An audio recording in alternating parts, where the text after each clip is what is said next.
aux input model.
Sunscreen.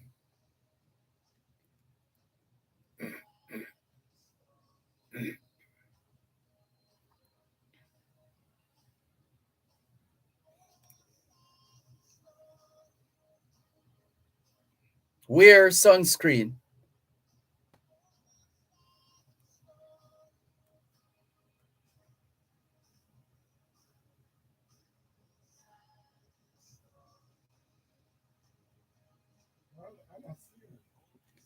Try Baz Luhrmann. B-A-Z. Yeah. I was thinking Buzz is Buzz. Uh-huh.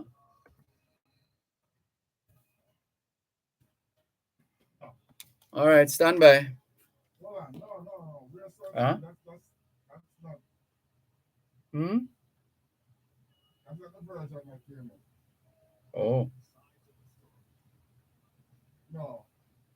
Is it Buzz Lerman or Buzz? Buzz. BZ. Uh-huh. No, that's not the version I have. What is it? Which version is in It's there? a Mary Mary Sunscreen. Mm-mm. It's him. Okay. Well, I'm listening. I suspect that's it. Hmm. Yeah. All right, stand by.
Make every day special. Own it. Enjoy it. Bask in the glory of life. Appreciate the gift of your own life.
Can I go to the break?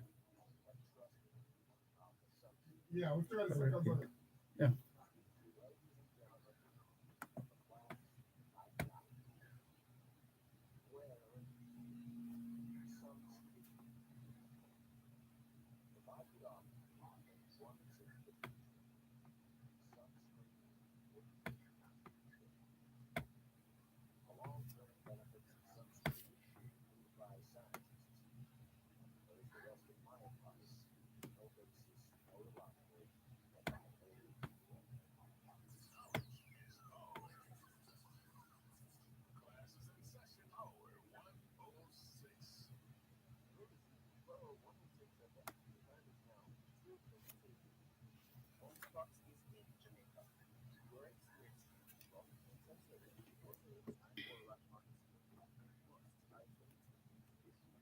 To your health center or doctor before visiting. All members of the public should wear a mask, frequently wash hands, and a message from the Ministry of Health and Wellness. This holiday season, treat your Jamaican jerk dishes at Sweetwood Jerk Joint. Succulent lamb served with mouth-watering side orders. Sweetwood Jerk Joint, open every day. Call 876-906-4854 or come to 78 Knutsford Boulevard, New Kingston, in a secured environment across from Emancipation Park. All COVID-19 protocols observed. Merry Christmas from Sweetwood Jerk Joint, the home of Jamaican jerk. As you imagine, don't worry about the future, or worry, but know that worrying. We started out this afternoon with a quotation by Donna Fargo, encouraging us to make every day special. And we paired that with a piece entitled Wear Sunscreen, a spoken word piece by Baz Luhrmann. And that's how we open this afternoon on your program, Both Sides of the Story, Power 106 FM, still streaming live on the Gleaners website, go-jamaica.com. 2021 to 2030 is the International Decade of Healthy Aging, the International Decade of Ecosystem Restoration, the International Decade of Ocean Science for Sustainable Development, and the Decade of Action for Road Safety. It's the 29th day of the 12th and final month of 2022, the International Year of Sustainable Mountain Development, the International Year of Basic Sciences for Sustainable Development, the International Year of Glass, and the International Year of Artisanal Fisheries and Aquaculture. Let's take a look at some of the other observances on this, the 29th day of December. Just a couple of steps away from 2023. Let's tell you, we have neglected to share with you the elements of Kwanzaa, and we're sorry about that. Today marks the fourth day of Kwanzaa, which is known as Ujama or Ujama, meaning cooperative economics. But let's give you a bit of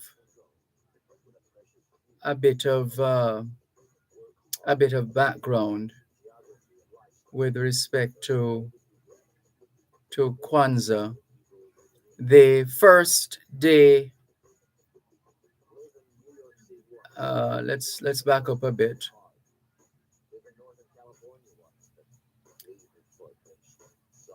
And tell you that the first day of Kwanzaa was the 26th of December, which is referred to as Umoja, meaning unity. Umoja, unity. The second day of Kwanzaa was December 27, referred to as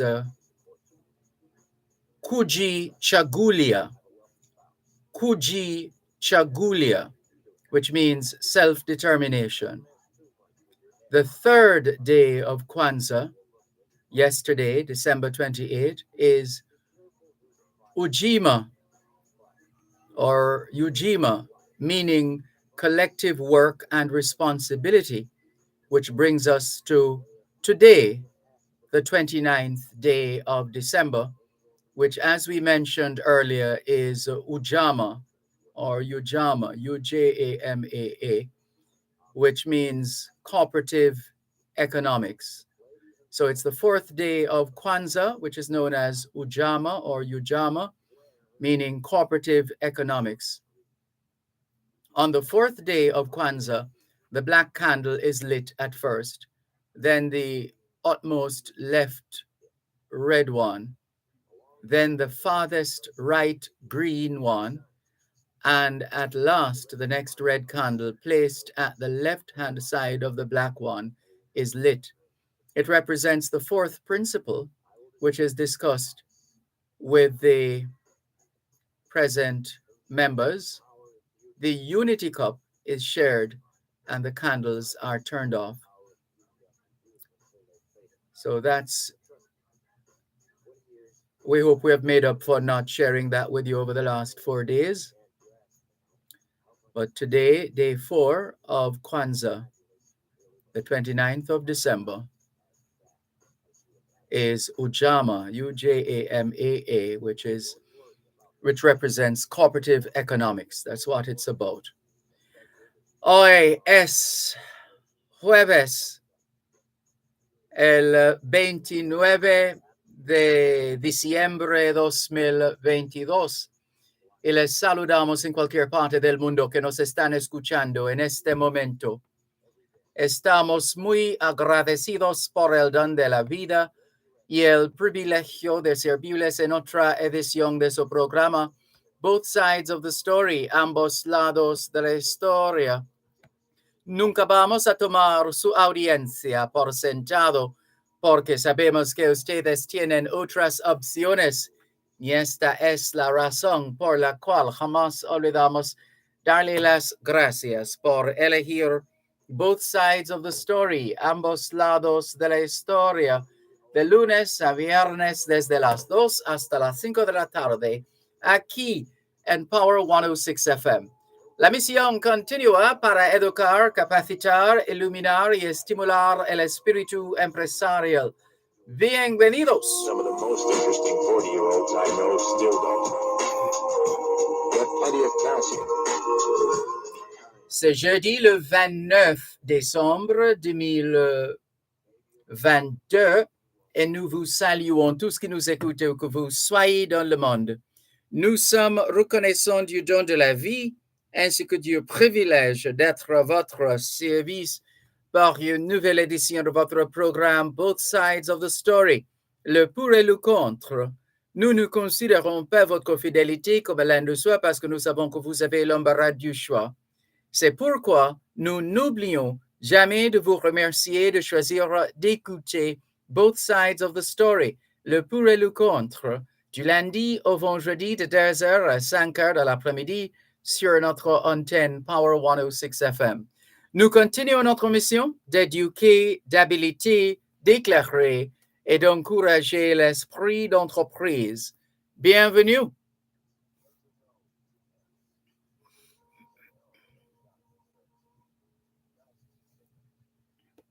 All we're saying is it's Thursday, the 29th of December, 2022, with just about 2 days to go before 2023.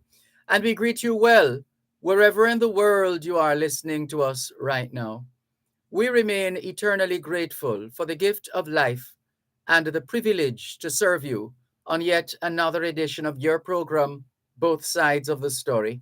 We don't ever take your listenership for granted, because we know you have choices, and that's why we never ever forget to remember to say thanks for choosing to listen to both sides of the story, Monday to Friday, 2 to 5, right here on Power 106 FM.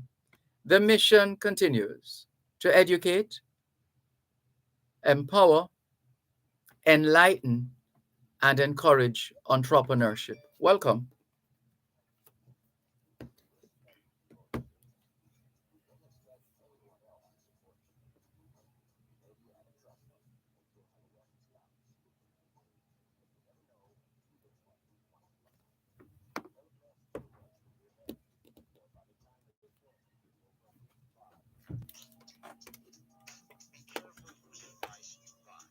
You know the password for this Wi Fi?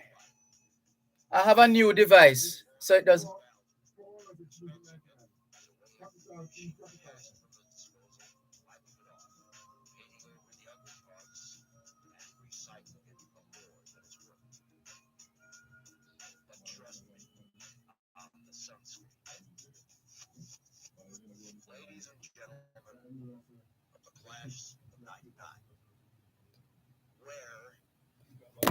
Thank you. Thanks a lot for staying with us here on your program, Both Sides of the Story, Poro 106 FM. I'm Dervan Malcolm. Welcome wherever in the world. We greet those of you online who are out the blocks already, like Ricardo in Glengoff, St. Catherine. Norman Hines. Norman Hines says, Blessed afternoon, Sir Dervan Malcolm, and listeners all over the world. And let's see what else is being said here all over. Servan, on December 26th, my wife and I celebrate our 24 years of wedding, or 24th wedding anniversary. Big up my wife, Mitzi Hines, my love. Well, we join you in conveying lots of love and warmth and tenderness to your wife of 24 years, Mitzi Hines. Hope she's listening. All the best, Mitzi Hines. Take care. Take care. Uh, let's see. Also online, Janice Wisdom from Read Across Jamaica Foundation, tuning in. Happy New Year when it comes, she says. To you too, Janice Wisdom. She says, we will be celebrating our 30th anniversary in 2023. More to come. Well, please keep us posted, Janice Wisdom. Thanks a lot. And we keep it rolling here on your program, Both Sides of the Story, Poro 106 FM, still streaming live on the Gleaners website, go-jamaica.com, live on your smart devices all over the world. Taking your calls on 876-922-4112 to 5. 876-922-4112 to 5. The text line is the same as the WhatsApp number, which means you can not only send us your text messages, your WhatsApp messages, your voice notes, but you can call us on WhatsApp as well. That number is 876-365-3346. 876-365-3346. We're streaming live video on the Dervan Malcolm Facebook page. If you're not there yet, log on to Facebook. In the search box atop the page, type DERVAN MALCOLM, and you too will be able to not just hear, but see what's happening in the studios of Power 106 FM. We have some messages to clear, and we're going to do that right now. We're going to find out what's up on WhatsApp. What's up on WhatsApp? Let's see if we can find out what's happening there. Let's go to one of our regular callers from Florida. Hello, good afternoon. Thanks for calling. Good afternoon, Mr. Malcolm. How are you doing? I'm fine, thanks. So we just have enough time to greet you because we're close to the break. And so we're going to take the break and come back with more in just a moment. All right, I'll wait.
Thanks a lot for staying with us here on your program, Both Sides of the Story, Power 106 FM. I'm Dervan Malcolm. We have a caller from Florida on our text line, same as the WhatsApp number, 876 365 3346. 876 365 3346. And let's go to that call again. Thanks for holding. Please continue. Yes, boss. I went well about 3 days time we got into a new year, right? Yes. So I'm begging you please to grant me a favor. And you're willing to grant me that favor, right? I'm listening. All right, here's the favor I want you grant. I don't know if you can get a hold of that crime fighting toolkit that Harris Strong, the Prime Minister, and now the Commissioner of Police. Because they're telling us that the only thing in that toolkit working is the SOE. So I want to see what else you have in the toolbox. Well, if we hear anything, we'll let you know. And you see, I hear Mr. Fitzjackson kind of getting mad with them. So as soon as them want to end, they're introduced again. And then the commissioner of police in joining and says the only thing working. So they have nothing else in the full pan working.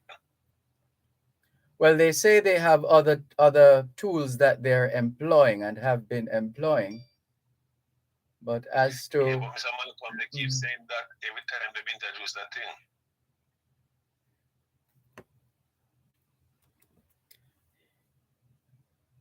Yeah, well, it must mean that they are committed to that particular position and action, and therefore they will tell you the same thing. Well, you know what it is already. You have been talking about it. Yeah, but I mean, we're not saying our work, but it might have worked for them, but all right, you're the point. You're the thing about it. They're gonna continue with this for how long? That remains to be seen. Whether this trend will be bucked or otherwise impeded by a certain court ruling that is expected somewhere down the road. So it could lead to the same thing continuing, or other elements being thrown into the mix. So is only the court can stop them there? Not necessarily. The court can examine the evidence presented and arrive at a position, not necessarily on the basis that they're looking to stop anybody, but that the court is looking to be judicious in arriving at a conclusion with respect to any matter, not least of all states of public emergency. Yeah, but on time why you the court involved is when like somebody get them hold them for a long time and they have to go to court to get some redress or whatever from the court. But apart from that, I don't want you the court involved. Yeah, I mean the court is not it's not a talk show, and they're on every day discussing these matters. They're refreshing in some instances their thoughts on certain legal matters, and they're also examining, as we said, the documentation, the evidence that is put before them, and then they make a pronouncement on that, which will stand, notwithstanding the fact that there might be others who would like to maybe take it to another court to challenge the ruling if they're not happy with it. But the court will do what the court has always done. Okay, one last thing. But I noticed they use a little sites that they use. If the opposition not supporting them to extend it, they wait till as soon as it up, they come again. Why they going that route? Because they can. Okay, I understand that because they can, so that's why they're doing it. But so if they're not getting the support they want, that's the only route they can take. I don't know all the routes, but what is clear is that the implementation of multiple states of emergency enjoys the blessings of the established institutions set up to administer checks and balances on the decisions made that have implications for people's rights, human rights, and related rights.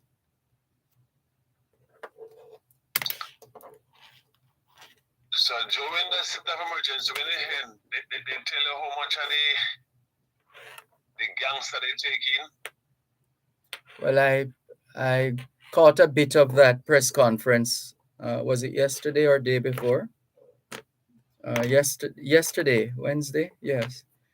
And a question was put to I think it was the police commissioner, asking uh, for a breakdown in the numbers in terms of those who had been arrested and charged under the states of emergency. And I don't remember the commissioner furnishing that information. I think he he in a rather circuitous way pretty much took us away from the question and the appropriate, well, not appropriate, and the expected, yeah, the appropriate response. So there's Yeah, that, but and there was when I no. ask question, you have to have somebody who know to get in their head, because I think him said them have on record at least 300 crime producer. Say they should stuck with that question until him answer it. How much of them Well, fall on the street? that wasn't. I don't recall that. Well, I didn't hear that piece yesterday, the one that you just mentioned. I didn't hear that yet at the press conference yesterday. I wasn't able to watch all of it. So I don't know if it was said when I wasn't paying attention.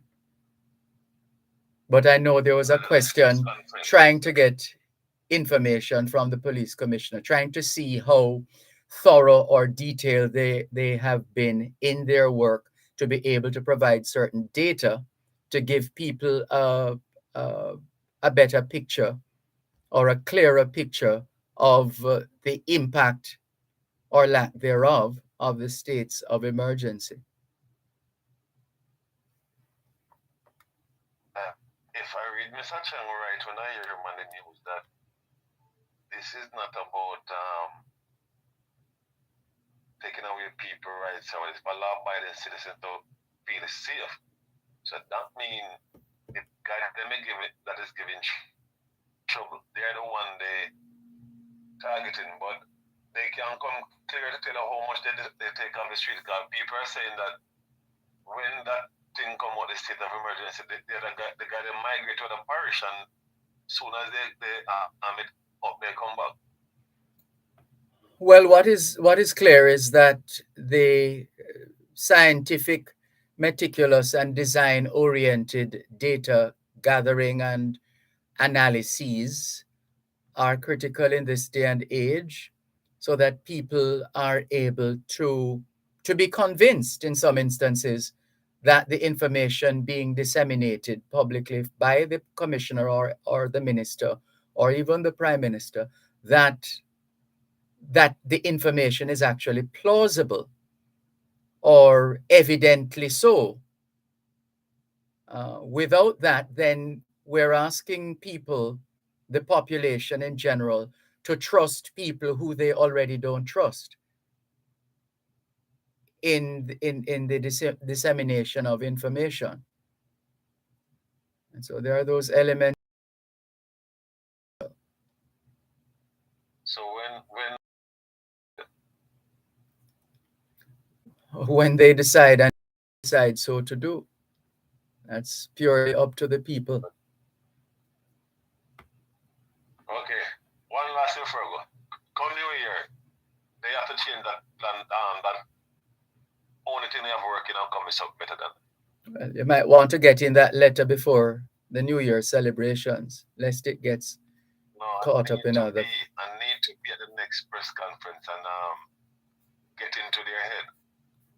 Well, go ahead and arrange it. Make sure you get accredited. Chances are GIS would have to give you the accreditation since you're living outside of Jamaica, and When I you get there, you would then, with the permission of whoever has the authority to give permission in that regard, for you to be so at Jamaica House. Sorry. Uh-huh. What if when I get there, I say I'm ear courtesy of Dervan Malcolm. You think this is the comedy show that was held on Boxing Day? Uh, not at all. All right, well, thank you very much. God, I forgot to record. All right. Have a productive time at work. All right, sound. Good. Take care. This is your program, Both Sides of the Story, Power 106 FM, still streaming live on the Gleaners website, go-jamaica.com. We're still trying to separate our messages. More in a moment.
Thanks a lot for staying with us here on your program, Both Sides of the Story, Power 106 FM.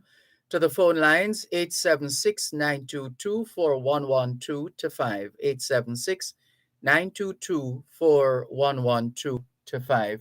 Good afternoon. Thanks for calling. Good afternoon. As usual, your line is rather fuzzy.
All right, you have done your deed for the day. Thanks for the call.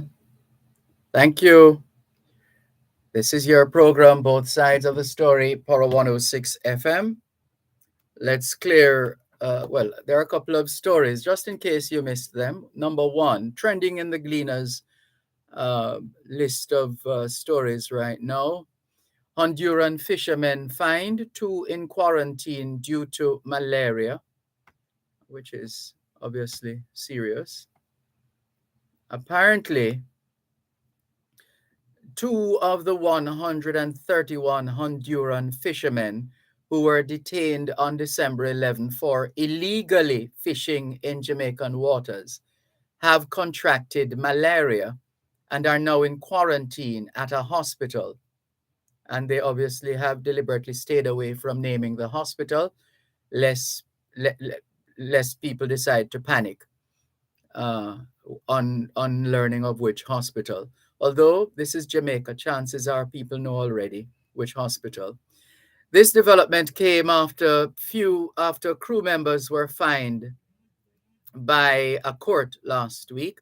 King's Counsel Tom Tavares Finson, who represented the fishermen, said today that last Friday the fishermen pleaded guilty to breaches of the Fisheries Act.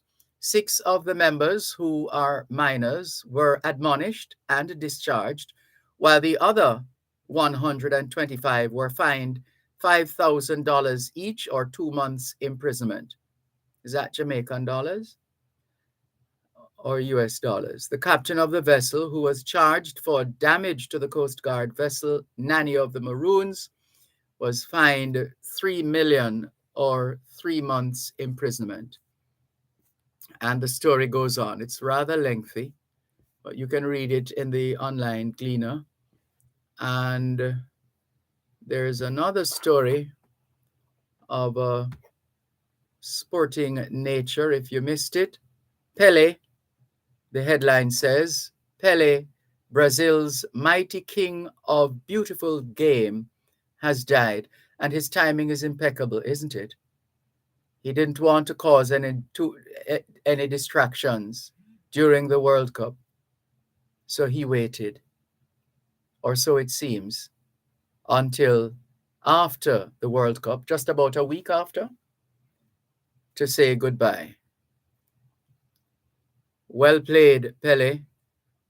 Rest in peace, and may light perpetual shine on your face.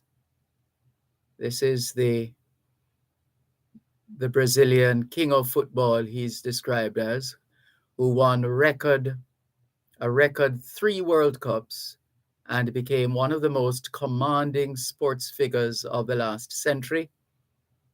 He died today. He was 82.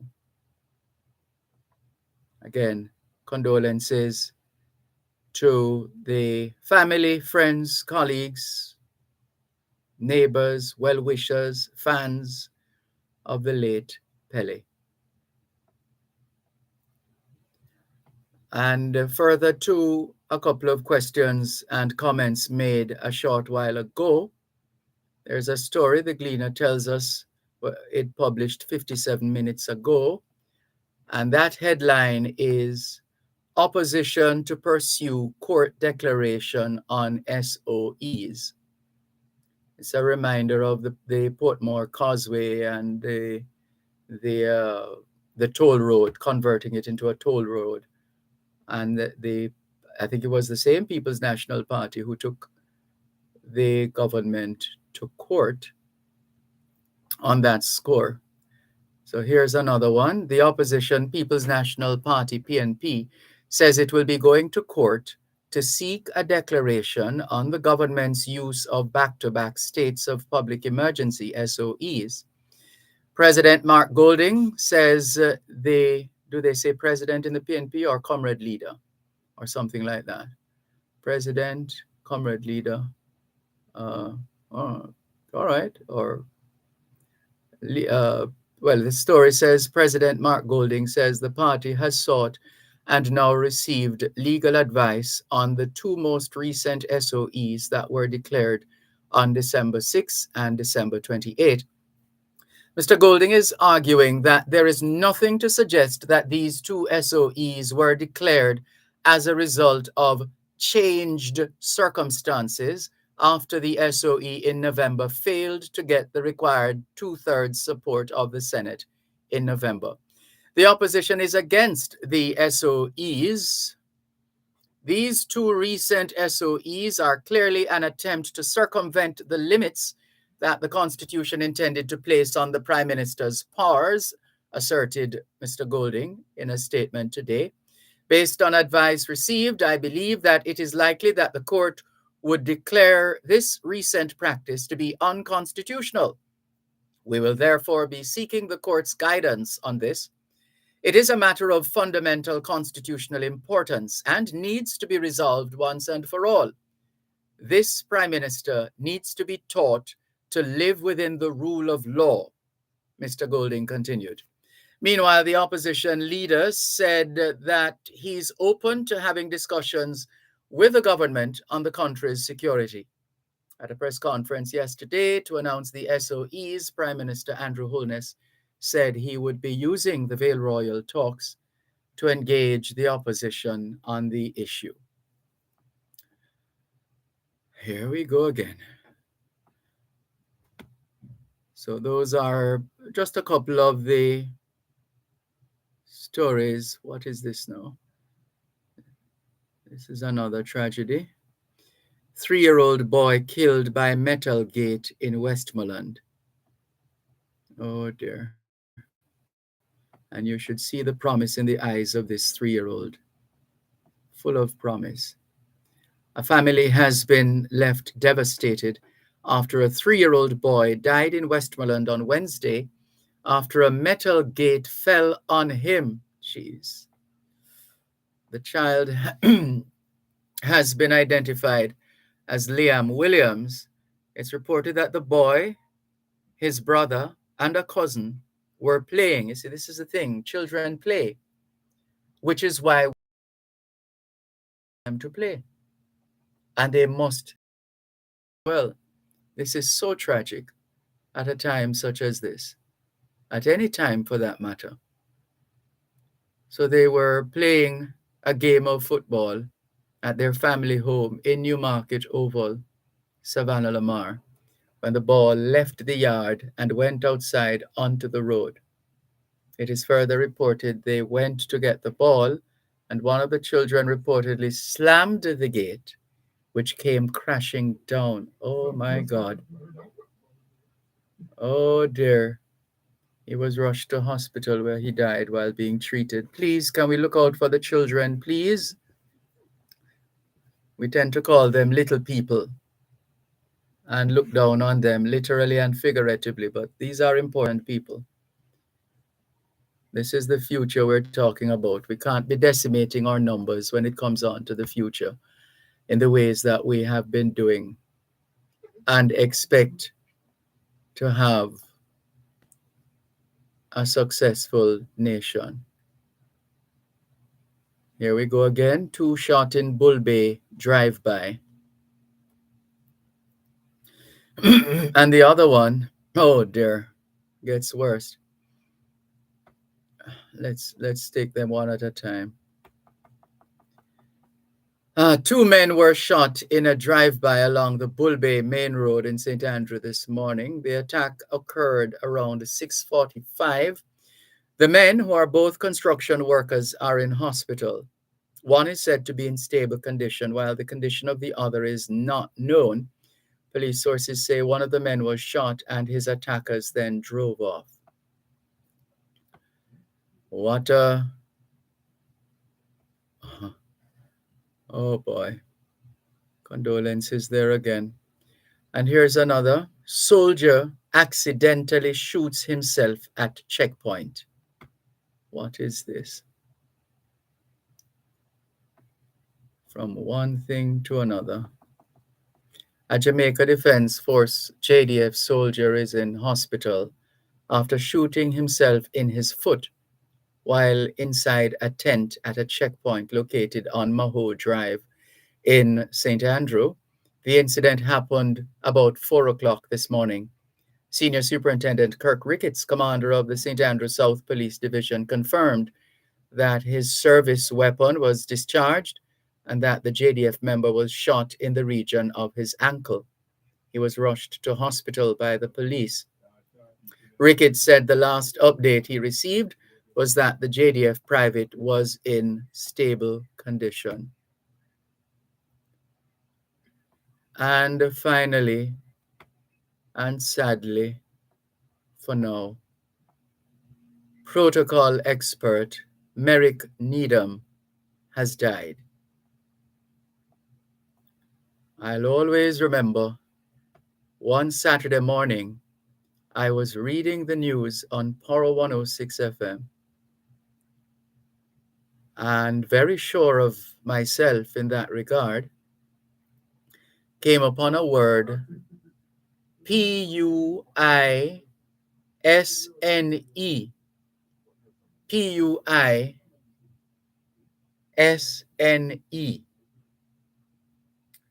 Hold it for a moment. Let's take the break and we'll finish the story in a moment.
So we were sharing the story in the Jamaica-Gleaner.com collection of stories, and the sad news of protocol, the death of protocol and logistics expert Colonel Merrick Needham has died. And I was going on just to share my experience with the late Colonel Merrick Needham. As a youngster, I was reading the news on a Saturday morning and came upon the word Puisne. And I said, Puisne. That's a title for a judge at a certain level. I said, Puisne. And he called me, and he was as respectful and professional and compassionate as ever, as he helped me to understand the use of that word and obviously the correct pronunciation of that word, Puisne, which is pronounced properly or properly pronounced puny. So just in case you might have reason to come upon that word, or just in case you come upon that word again, or at any point in time, Puisne, pronounced puny. In the United Kingdom and some other countries, it denotes a judge of a superior court inferior in rank to chief justices. So it's a judge of a superior court who is inferior in rank to chief justices. That's where the term, that's the essence of the term puny.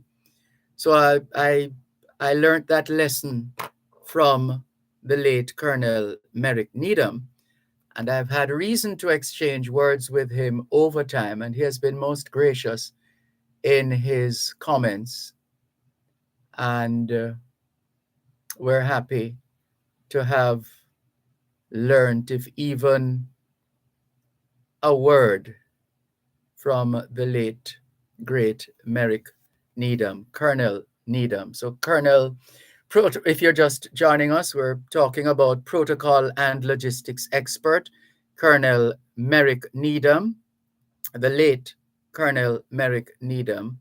He passed away today at the University Hospital of the West Indies.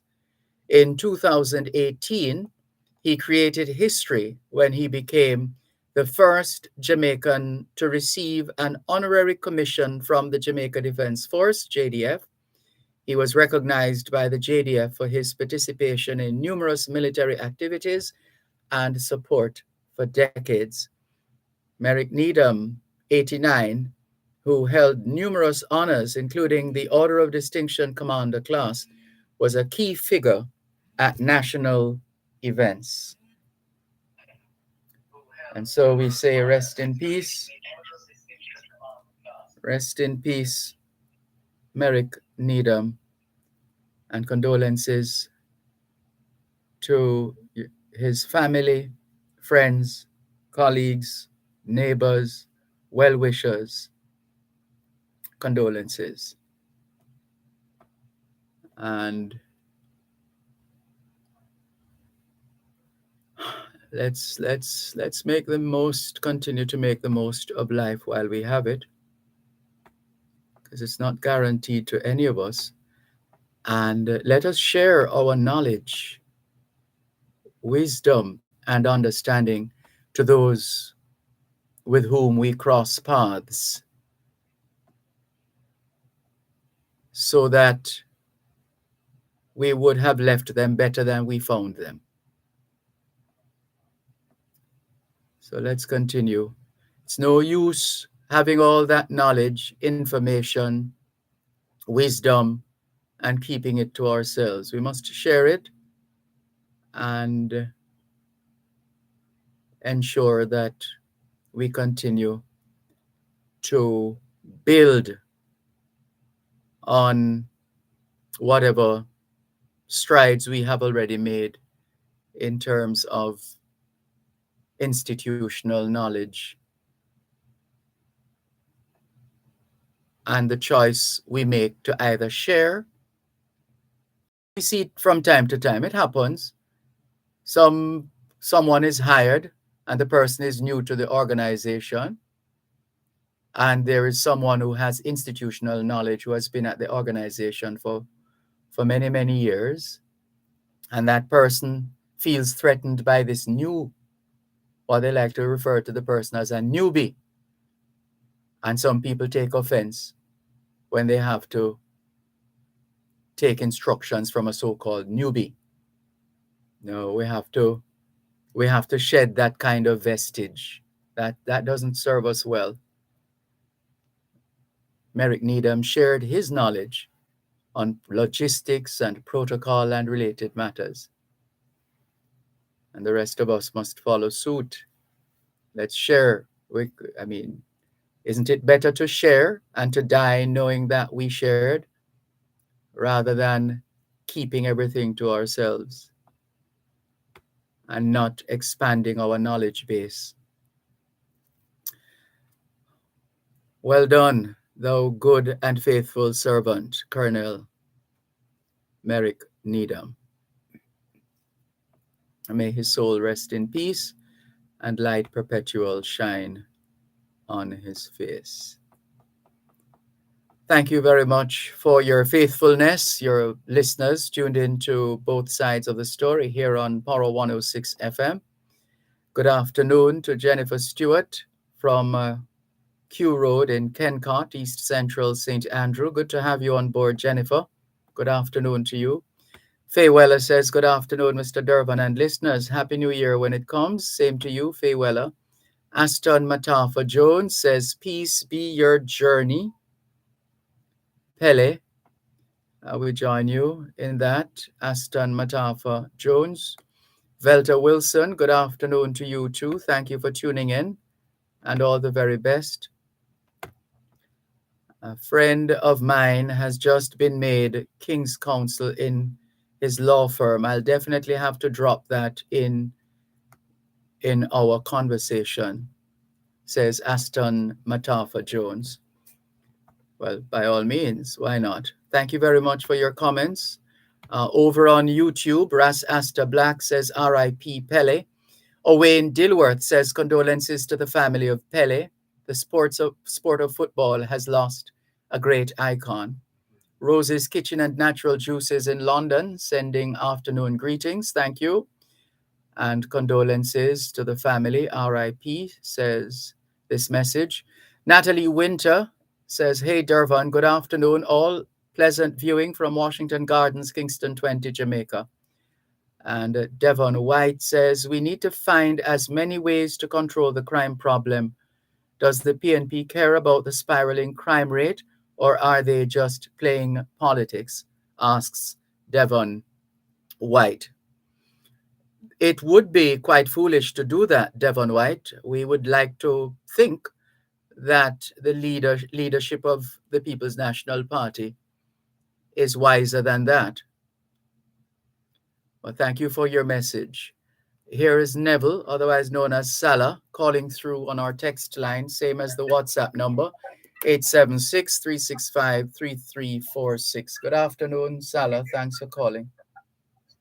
Good afternoon, Dervan. Good afternoon. What's on your mind this afternoon? I just want to talk about, you have some people, support of the Jamaican Sounds like, people. hold on, slow down a bit. Sounds like you have some audio system in the background there. Is it a radio or some other device? Getting a bit of feedback. They're very low.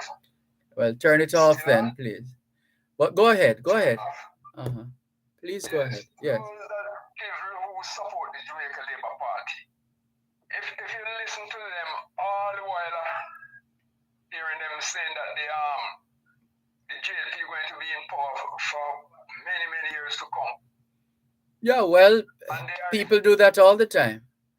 Politicians do that all the time. In fact, I remember emceeing a program, and I think, which program was this? A cultural program.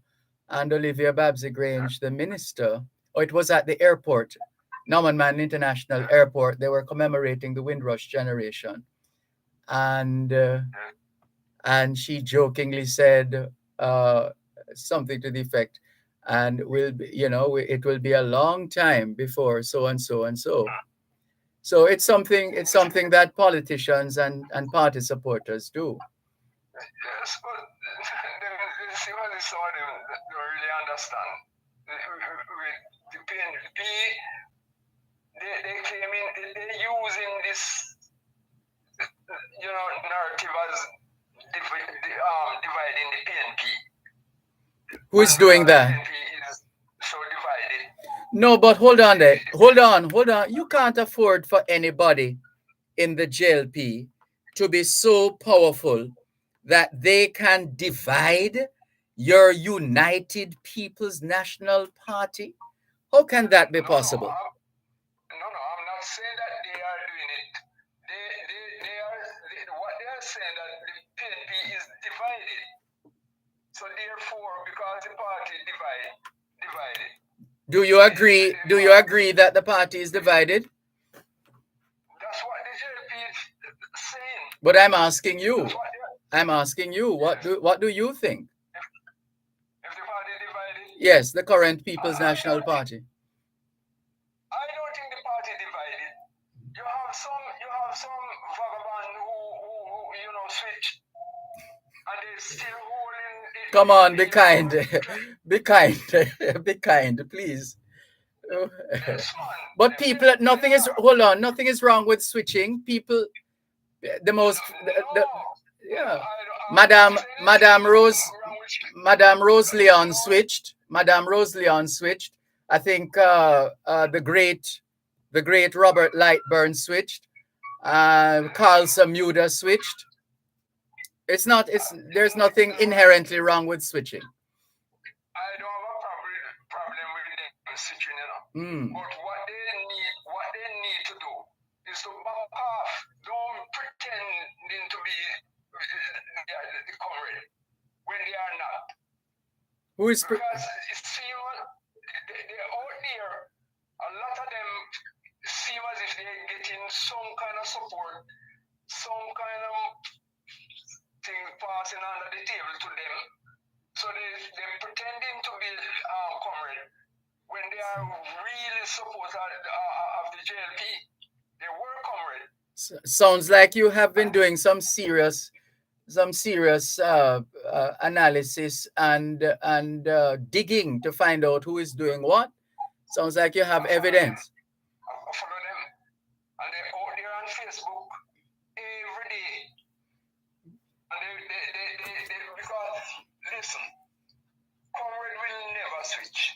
Who's that? Who's comrade? Comrades. Or comrades in general? Oh, hold the line, please. Let's take a break and come back. One moment, please.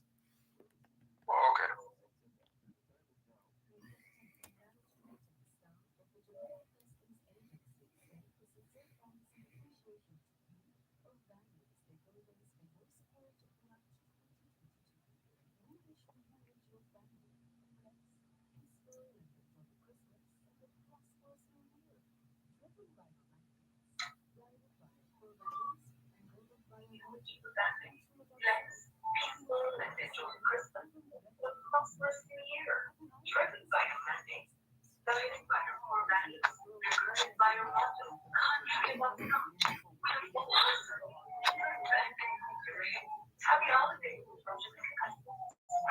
Holiday season is filled with happiness and cheer, but it can also be a time of danger for most users. Here's a holiday routine from National Association of Schools.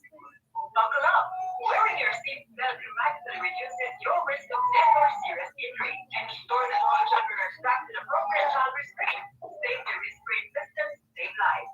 Make this holiday season a safe one for all. A holiday road safety tip from the Road Safety Unit and Metro Johnson, where safety is their number one priority.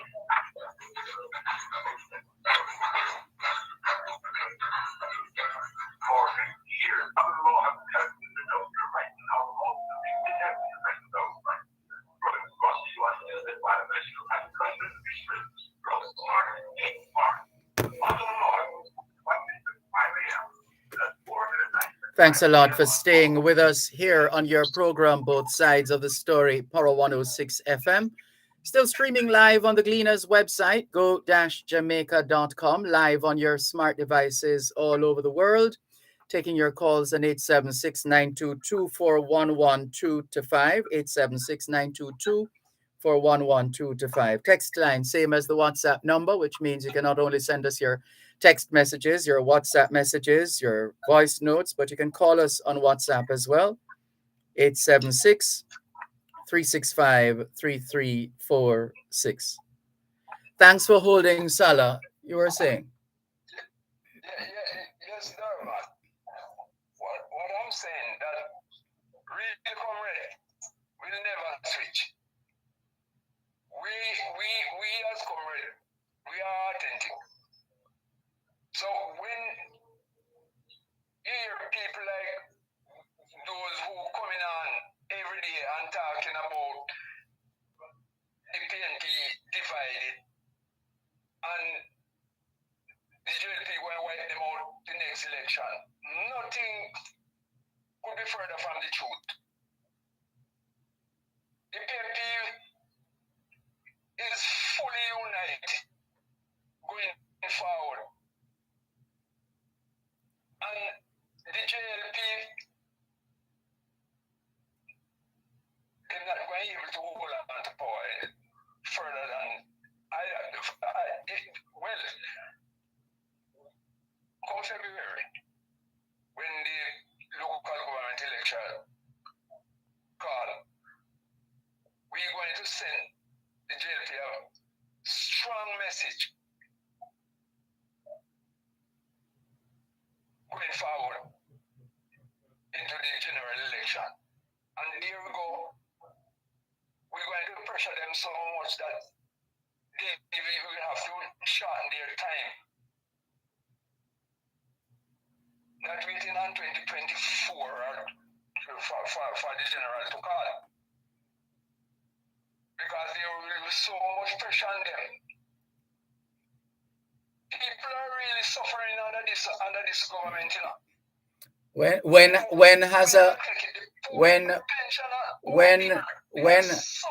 Hold on. When as a people have we never suffered in this country? Dervan, there are some times when people suffer more. But sufferation is sufferation, Salah. Whether a little bit of suffering or a whole heap of suffering. A whole heap of suffering. And this government does nothing at all to help to Salah, ease the burden. well, when you use those absolute terms like nothing, you're undermining your argument, because there are people who would say the PNP not do nothing for this country, or the JLP not do nothing. That is just not true. We can always debate the extent to which a political party has positively or negatively impacted a country. But to say nothing, that they haven't done anything, you are undermining your position, because that's not factual. Well, maybe that's maybe extreme. But It is. what I'm saying to you, Yes. what has the JLP done to cushion the weight of the poor and vulnerable in the society, who cannot afford to buy a pound of chicken? What have they done to ease the pressure of those people? Well, I guess they could tell you that they during COVID, they distributed care packages, and they also had this thing where the finance ministry put into the accounts of particular groups, vulnerable groups in the society, and so on and so forth. Foolishness. If you want to ease the burden of the poor, which are the majority, what the government should do, I think they should subsidize things like chicken back, rice, flour, and things like that. You know how many times you see people come into the supermarket, pick up items, necessary items that they need, like chicken back. Yeah, but chicken egg.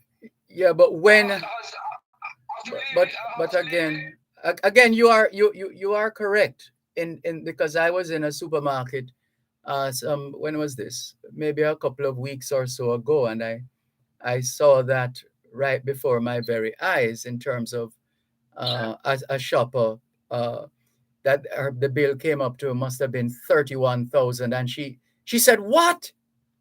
And immediately she was working with the cashier to try and bring it down. But what helped her was that she had a couple of coupons, which but it's still, by the time that she was finished, I think the bill dropped from 31,000 to what was it? From 31,000 to maybe somewhere between 8 and 11,000. But having, so I give you that. But having said that, because we're dealing with people in different situations, etc. Is it the Bible that tells us the poor will always be among us? And that's not excusing it. But the point I'm making is there are some realities that we have to confront. And it's a function of how do we respond. Now, different people will respond differently. People will want to put forward their policy, and there might be debates on which policy is the best policy in helping the most vulnerable. But whatever happens, the state must be made to remember that it has a duty to protect the most vulnerable in our society. That's a given anywhere in the world. Yes, and I agree with you. But because this person who had that 31,000, I wouldn't call her a sufferer, because there's no sufferer who go inside and a supermarket and to pick up. No, I wasn't highlighting her as a sufferer. It's just to make the point. The point of returning. I saw a lady came in the supermarket the other day, and she picked up rice, I think a pound, some pack rice, not the pack rice, the bulk one. white rice. And then she picked up some chicken back. I went up to the cashier and she couldn't pay for it. So you helped her, right?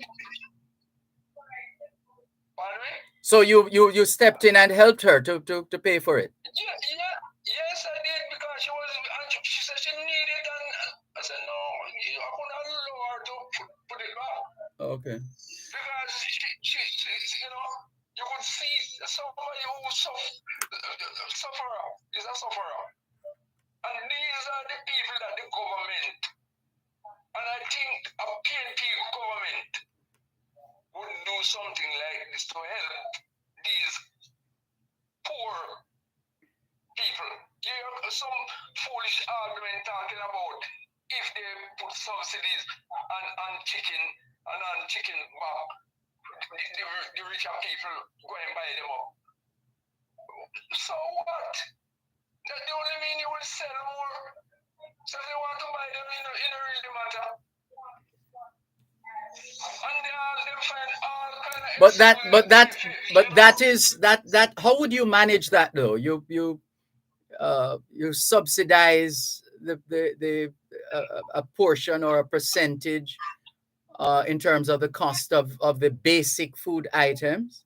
Is that what you're suggesting? Basic food item.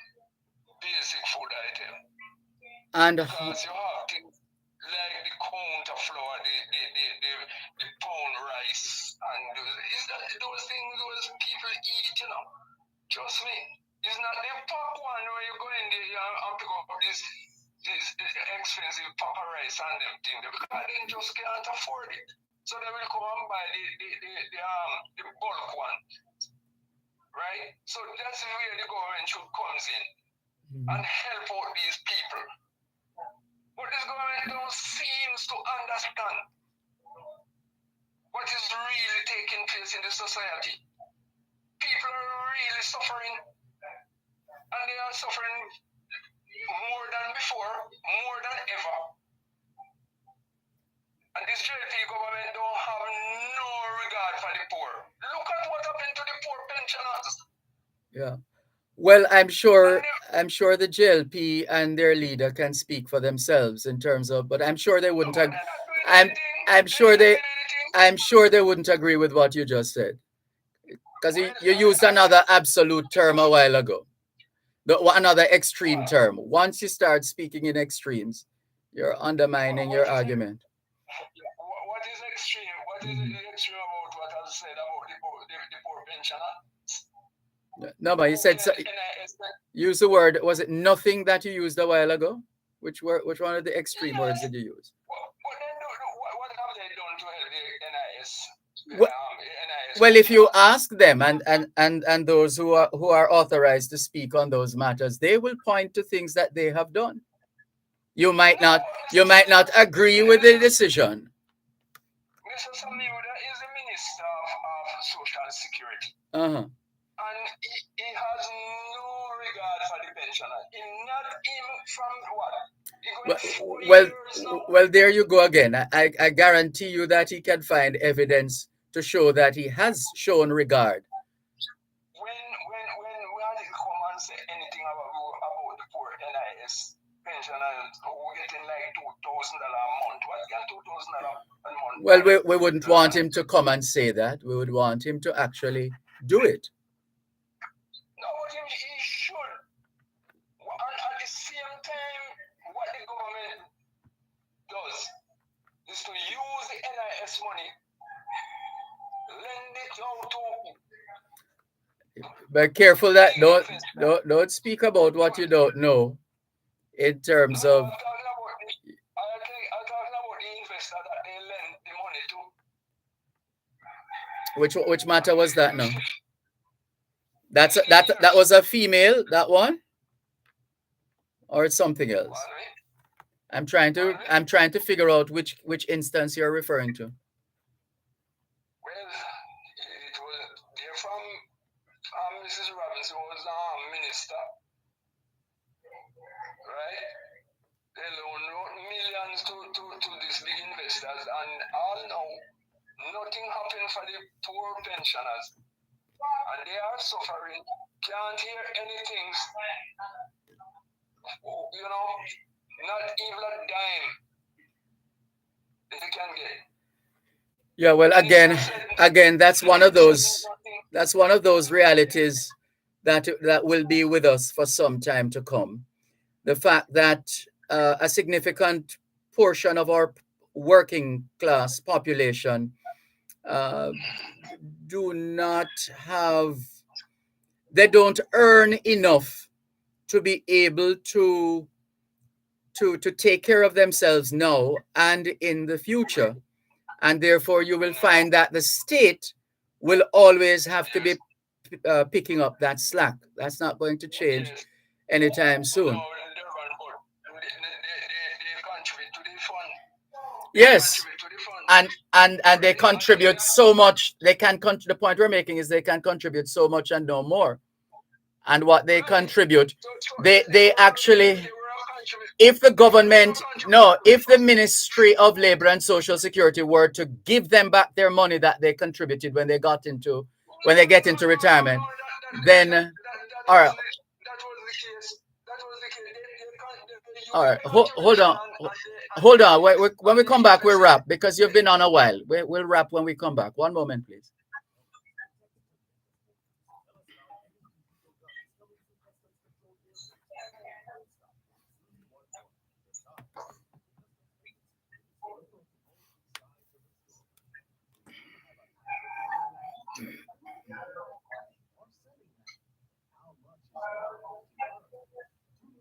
Both sides of the story. Do you have a Kaiser lawyer that? Are you thinking about buying or selling? How much is your property worth? Tune into both sides. His role in building an efficient and transparent land titling system for Jamaicans. That's the NLA and you on both sides of the story with Dervan Malcolm every last Tuesday at 3:30 p.m. The National Land Agency. One agency, one goal, committed to serve you better. Every way you can. Don't be afraid of it or what other people think of it. It's the greatest instrument you'll ever own. Yes, the reality, Salah, is that if you were to give back the money that we contribute in our working years, in our working life, and we're speaking about there are different categories of pensioners, but the ones at the very basic level, that if you were to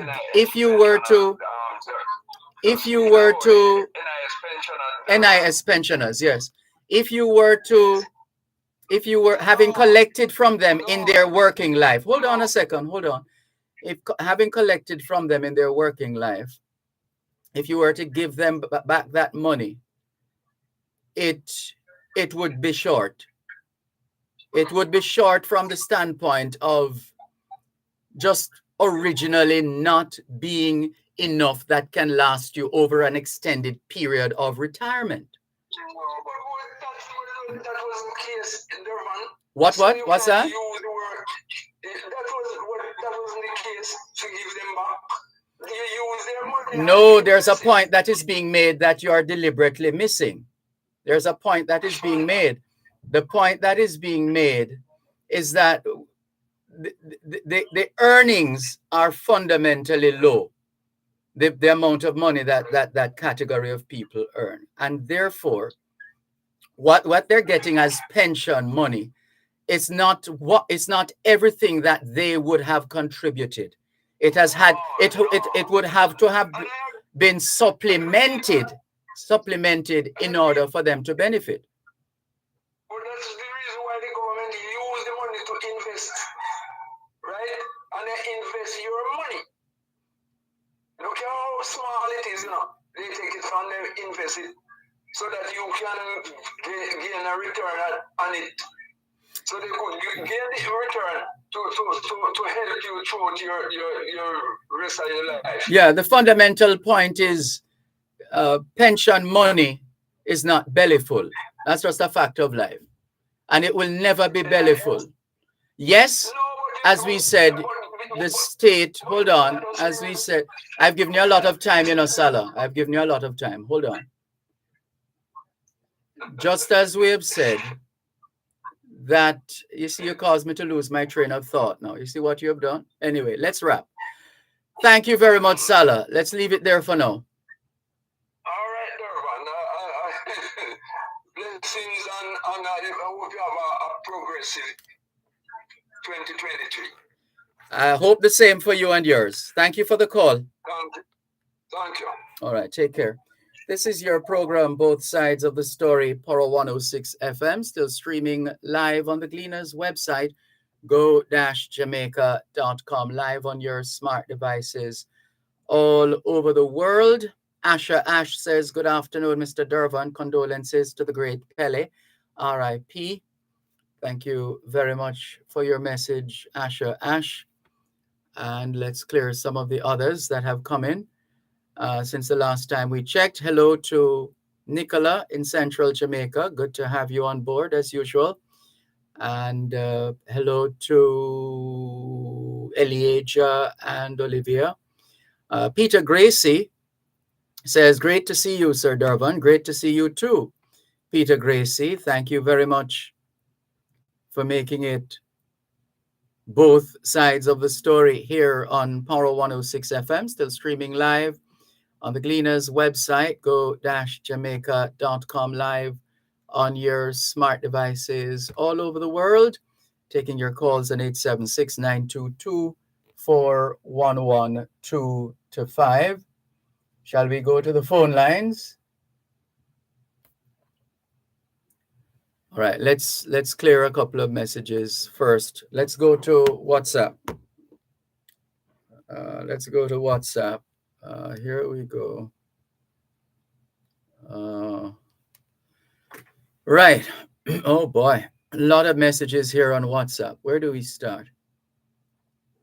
This one says, can I get the WhatsApp number for Simon Crosskill program, please? All right. That's 876 279 8598. There you go. Mrs. Barker is calling me, but I'm on air, Mrs. Barker. Would you like to be on air? All right. So, that's the point. That's the point I was making. Yeah. All right. I can't have a conversation with you on the phone while I'm on the air. Thank you very much for the call, nonetheless. Right. Let's see. Let's go to another of the messages. This one says, good afternoon, Dervan. A question I want to put out there. Should I still report a hit and run accident where I don't have any details of the other vehicle? Well, you can only speak about what you know. The first rule of public speaking we posit is do not talk about what you do not know. So you can only speak about what you know. So if you can talk about what you saw, and that's the essence of your contribution to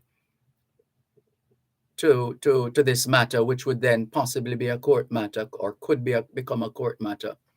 But you can only speak about what you know. Anything else is, well, you know what anything else is. This one says, good afternoon, Mr. Malcolm. Please, can you have the engineers address the reception in the Kingsland area of Manchester? I'm not very far from where, I know that area very well, actually. The message goes on, I'm not very far from where Mark's wheel alignment used to be. All the other radio stations are crystal clear. I'm a bit disappointed because your show is the place I come in the afternoons. Thank you. I am Jason. Jason, we're forwarding your message right now to the transmission for group. for radio and television. So let's make sure they get this transmission. This is it. So we have forwarded your message, and we're now going to share with them your contact information. Let's see. Share. What is missing from here now? Here we go. Share, share, share. All right, let's save it first. How about we do that? Let's save, and then we share. All right, so we're going to share this message from Jason with the transmission. We're sharing your contact information now with him, Jason. Cuban in Georgia says, good afternoon, Sir Malcolm. Have a great new year with your family for the 2023 and beyond. Hope we get off running at the start of the year and don't have a false start out the blocks come January morning. All the best for the new year and all staff. We appreciate you all, sir. Thanks again for keeping me informed and educated. Thanks, Dervan. I love you. Sir Malcolm, is it a good thing to make others feel bad, or is it a bad feeling? We must differentiate the good feelings from the bad feelings and ask ourselves which one feels better as human beings and Jamaicans. Right. Is it a good thing to make others feel bad? No. No, we're socialized to be kind, to be caring, to be compassionate, to be gentle, to be respectful and accommodating and tolerant and all of these things. Some of us grasp that message pretty quickly. Others, well, it takes a little time. This one says, Sir Malcolm, how come the 300 violence producers so hard to track down? And Jamaica is a very, very tiny little bit of island. Well, the government will tell you that is why they're building out, they have been building out their national security apparatus in terms of the tools and the technologies that are required to deal with national insecurity in this day and age. So they'll tell you that before 2016, 2017, that no significant investment or very little significant investment in national security had occurred before this administration. In fact, they'll tell you that they have spent billions of dollars, must be more than 40 billion by now, but initially I had heard 40 billion. So they'll tell you that they're on it. They're using some of the technology already in terms of the gunshot detectors and the regular, well, not regular, the face recognition cameras and registration plates, reading cameras, etc. And they'll tell you that's why they've increased the numbers, as was outlined in that press conference yesterday, that the number of police personnel moved up by 1,000 and the JDF by some similar number, etc. So they will tell you, check the evidence of their work. So it apparently will take time. It will take time and a lot of resources. And it perhaps might not happen in our time, quite frankly. That's how significant the gap is. And the next message, and where are they hiding out? And how is supplying them with resources to stay off the police radar and going about their business as usual? Thank you for your multiple messages, your thread of messages. Thank you, Cuban in Georgia. Dale Mignot. Miss Dale says, good evening, Mr. Dervan. Good afternoon. It is obvious that neither the government nor the opposition knows how to control the crime. You could very well argue that because we're still here and we have been here for some time.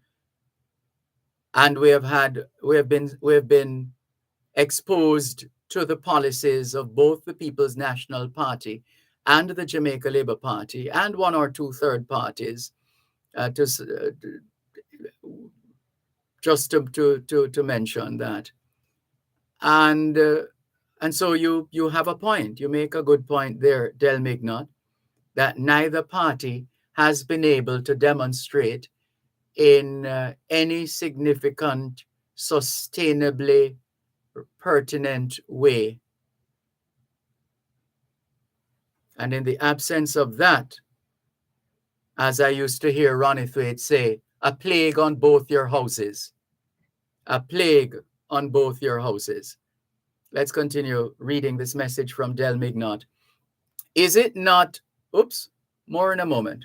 You're listening to Power 106 FM. The time is now 3:45. Lad, Keisha, you hear about the little girl we get shot in the community last week? What do you mean? I mean, you say things are going to get even crazy, I know, because them boy, they smuggling some new gun the other day. If me could have said something without bad man hear about my name, I would have talked with me know a long time, you know. Because for them foolishness always come back for hurt the innocent people in the community. But you know, say, them have one program where you can actually give information to the police secretly, you know. Customs join up with Crime Stop and start one campaign named Tell Us. So people can give tips and nobody nothing will say them. Them will give out money if the reward lead to an arrest or them can find the gun them.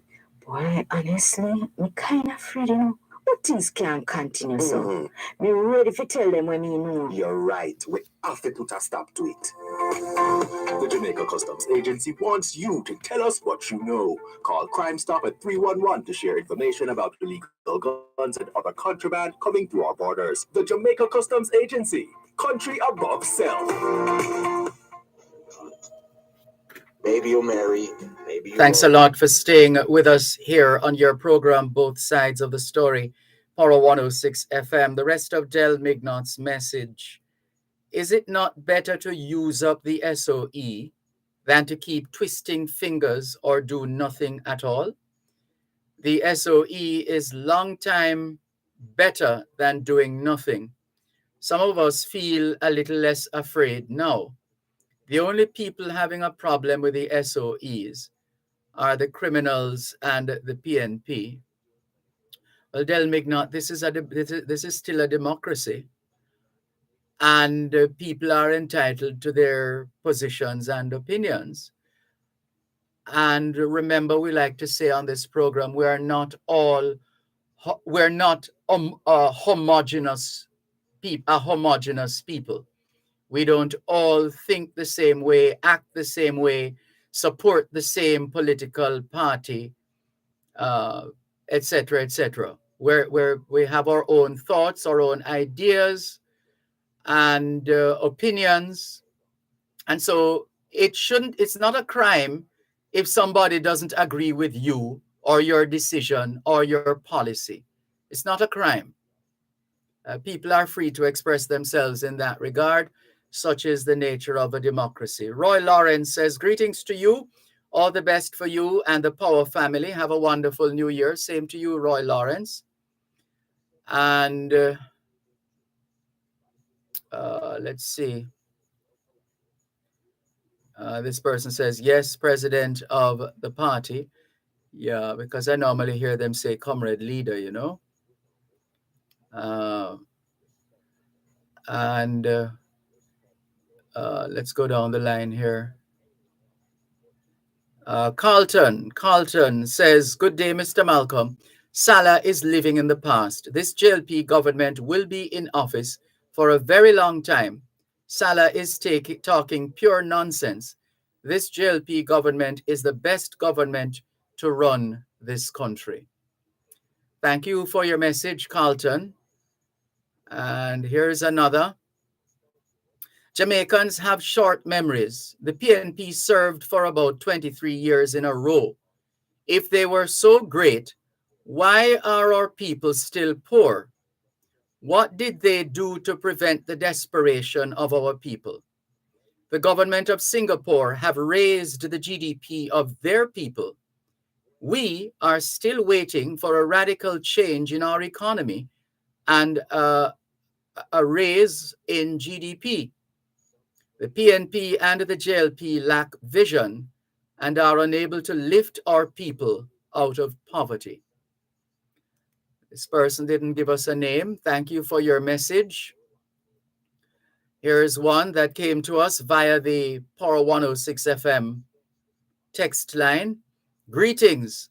We keep talking about the disunity in the PNP, but even though the JLP may seem to be united, I can assure you that should at any time there appears to be a real fall-off of support for Andrew Holness or the party in general, we would see disunity on a scale that would make what happened under Edward Seaga look like a picnic. Mark my words, from Crocs in Black River. Crocs' messages are so predictable. Have I said that before on this program? I could close my eyes and tell you that this, because he has a particular style, a particular writing style. Thank you for your message, Crocs in Black River.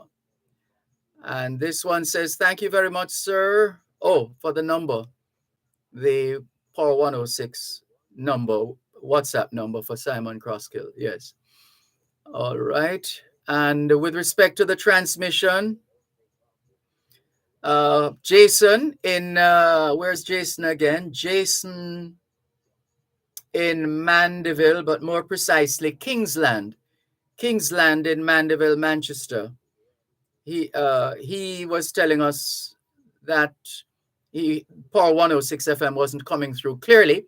We forwarded his message and his contact information to the engineers within the WhatsApp group here at Lyndhurst Road, and the response from a member of the team, it was off moments ago, but it should be good now. So Jason, if you're hearing us, it was off moments ago, but it should be good now. That's the transmission coming from the feeding Kingsland, the Kingsland area of Manchester. Another message. Hi, Dervan. Please tell Del Mignot to leave the PNP alone because they're busy dividing themselves and tearing down the country. And the messages continue. The phone lines are still open, 876-922-4112-5, 876-922-4112-5, the text line, same as the WhatsApp number, which means you can not only send us your text messages, your WhatsApp messages, your voice notes, but you can call us on WhatsApp as well. How about that? And let's, here's a subject that will prick the ear or otherwise get some of us listening to draw a little closer. And the subject is visa, V-I-S-A, visa. Here's the story. U.S. extends interview waivers for certain non-immigrant visa applicants.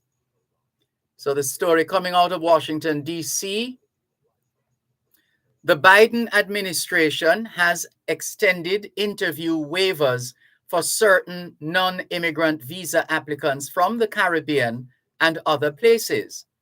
The announcement came as the government said it recognizes the positive impact of travel to the United States by foreign students and temporary work visa holders on the U.S. economy, and is committed to facilitating non-immigrant travel and further reducing visa wait times. Let's slow that down a bit. So the announcement came, the Biden administration has extended interview waivers for certain non-immigrant visa applicants from the Caribbean and other places.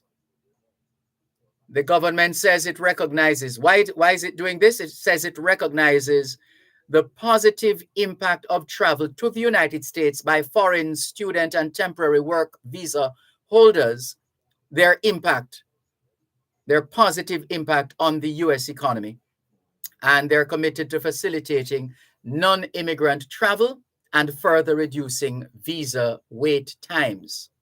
We are pleased to announce that the Secretary of State has made a determination extending the authority of consular officers to waive in-person interviews for certain non-immigrant visa categories through December 31, 2023, said the U.S. Department of State in a statement. It said consular officers are authorized until then to continue to waive in-person interviews on a case-by-case basis for certain first-time and or renewing applicants. The State Department said these categories of visas are for temporary agricultural and non-agricultural workers, H-2 visas, students, F and M visas, and academic exchange visitors, academic J visas.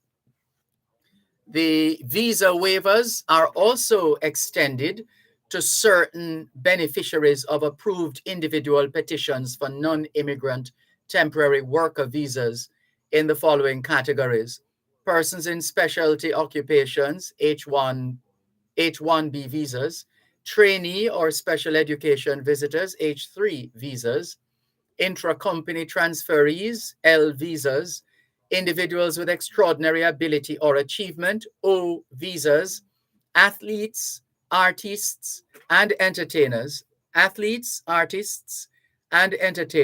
P visas, participants in international cultural exchange programs, Q visas, and qualifying derivatives.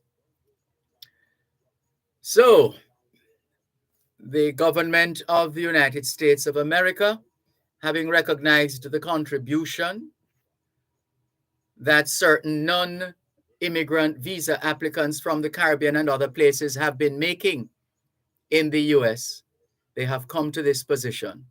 What a thing.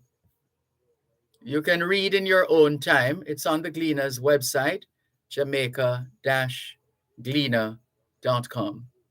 Jamaica-Gleaner.com. All right, so those are a couple of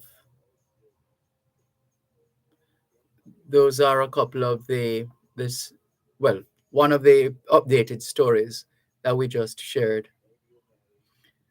And there's a story of cash illegal gun discovered in Kingston abandoned building. An illegal firearm along with ammunition was among items seized during a police military operation on Luke Lane in Kingston on Wednesday. Reports from the Kingston Central Police are that the team was conducting an operation in the area when an abandoned building was searched. According to the police, a Smith & Wesson 9mm pistol with a magazine containing 26 9mm cartridges, 9.4 cartridges, and more than $100,000 seized. No arrest was made in connection with the find. Investigations continue. So the police will tell you, see, we're still on the job, doing our work. Let's see, there's one more. Can we get this one in? See if we can get this one in before the 4 o'clock break. Here on both sides of the story, St. James man charged with murder of 2 people, including a 5-year-old boy. A St. James man has been charged for the November murders of 5-year-old Tavoy Cummings and 26-year-old Semu Shaw, otherwise called ISIS. He's 22-year-old O'Brien Hunter, otherwise called Birch, a laborer of Johns Hall, St. James. He's charged with murder, wounding with intent, and shooting with intent following an incident in his community on November 20. The Montego Bay police say about 2 p.m., 4 people boarded a vehicle after a funeral when they were pounced upon by men who opened gunfire at the vehicle.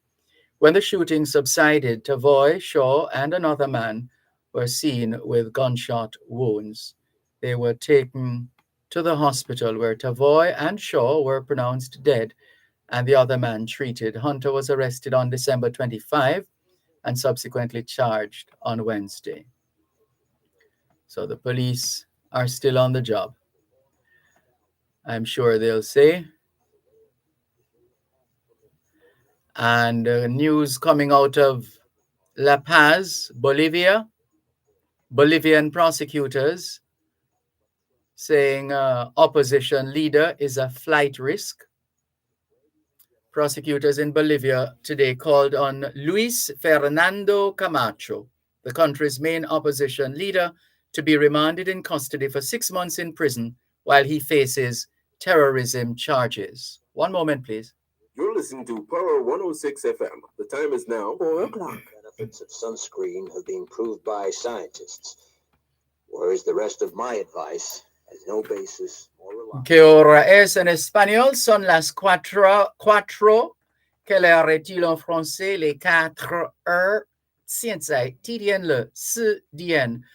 4 o'clock in the afternoon here at Broadcast House, 32 Lyndhurst Road, Kingston 5, St. Andrew, Jamaica.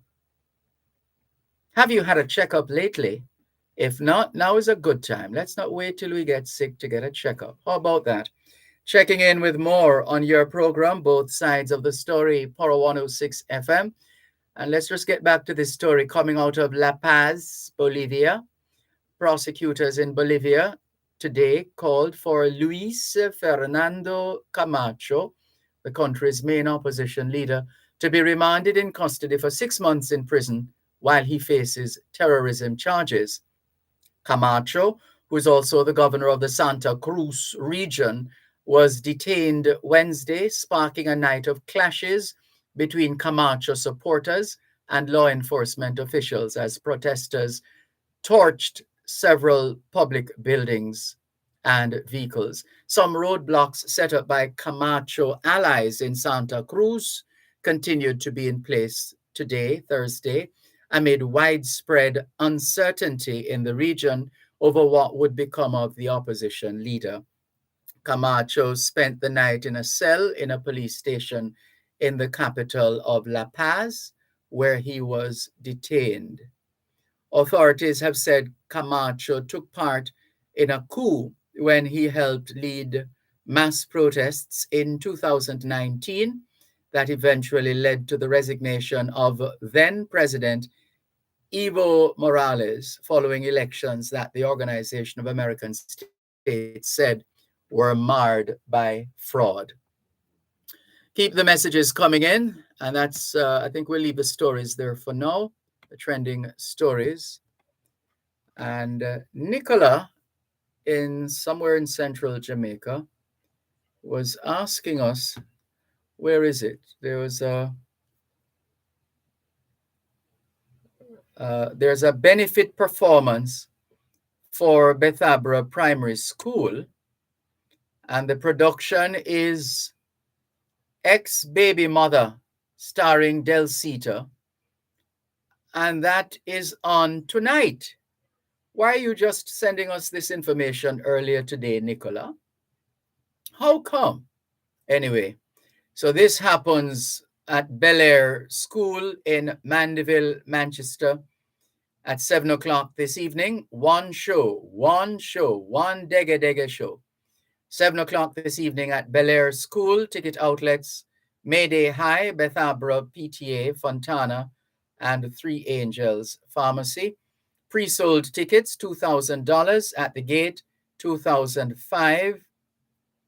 And you can get tickets online, delcitadesk.com, DELCITA desk.com. And looks like it features Derica Johnson, Calneth Reed, Kyalana O'Connor, Trudy Fraser, Robert Hanchard. And it's happening this evening at 7 at Bel Air School. Those who are looking for entertainment, there's some entertainment for you. And we're happy to oblige Nicola in Mandeville. Well, no, she's not in Mandeville, actually. That was a long time ago. She's somewhere in central Jamaica. All right, let's see who else. Let's see who else is messaging us. Let's go through the WhatsApp.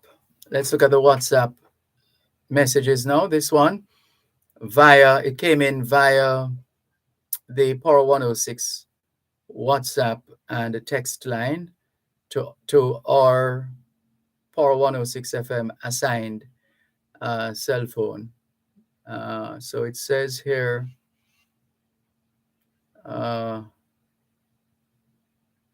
this one says, Dervan, is it my writing style that you find to be predictable, or the fact that I always try to point out facts? Don't flatter yourself. Don't flatter yourself, Croc. Don't flatter yourself. Or the fact that I always try to point out facts about this corrupt and kakistocratic government. There is also a certain predictability about other aspects of your program, which I would only have to spell out for those who lack discernment. And I don't know, Crocs in Black River, you're following in the footsteps of the Prime Minister in using the expression that you have just now. What is happening to you, Crocs? Are you sure you're well? You're using an expression that the Prime Minister used a few days ago, or was it a week ago?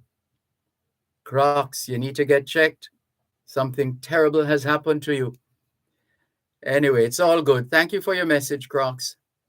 And this one says, Sir Malcolm, that one I'll leave him to Crocs, and the cleanup crew will handle his business. LOL. Educationally speaking now, Sir Malcolm, no violence or hate towards anyone personally. Thank you for your message. Here's another.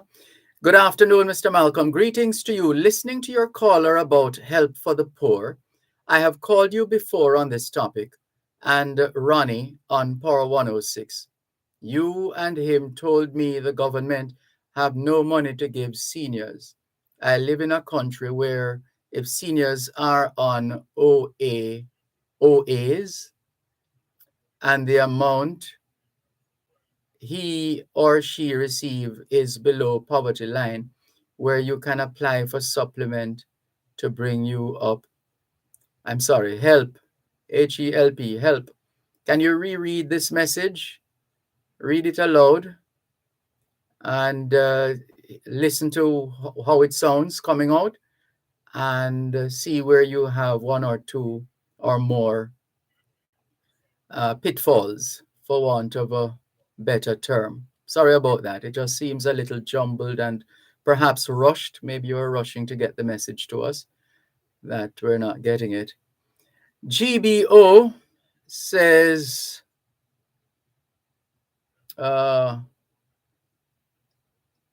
GBO says, Crocs reminds me of Donald Trump. Oh, goodness. What are you doing to Crocs? Oh, my goodness. Why are you doing that to Crocs, GBO? Why are you doing that? Crocs reminds you of Donald Trump? Uh-oh. Oh, dear. Oh, dear. Never mind, Crocs. Never mind. It's just one of those days, eh? Just one of those days. Let's continue with more on your program, Both Sides of the Story, Power 106 FM, still streaming live on the Cleaners website, go-jamaica.com, live on your smart devices all over the world, and taking your calls on 876-922-4112 Where do we start now? Here we go. Let's go to 1770.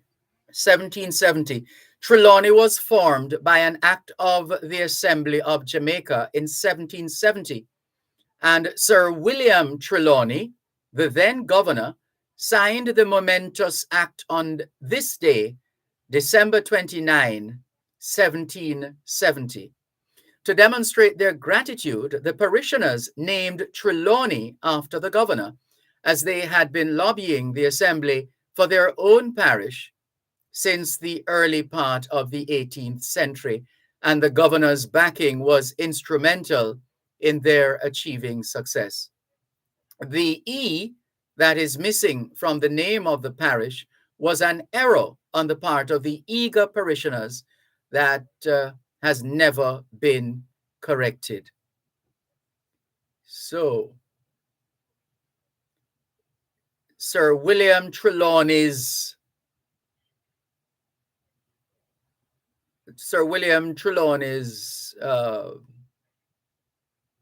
name, his surname, is spelled Trelawney. So that's the original spelling. That's a spelling of the surname of Sir William Trelawney. But something happened.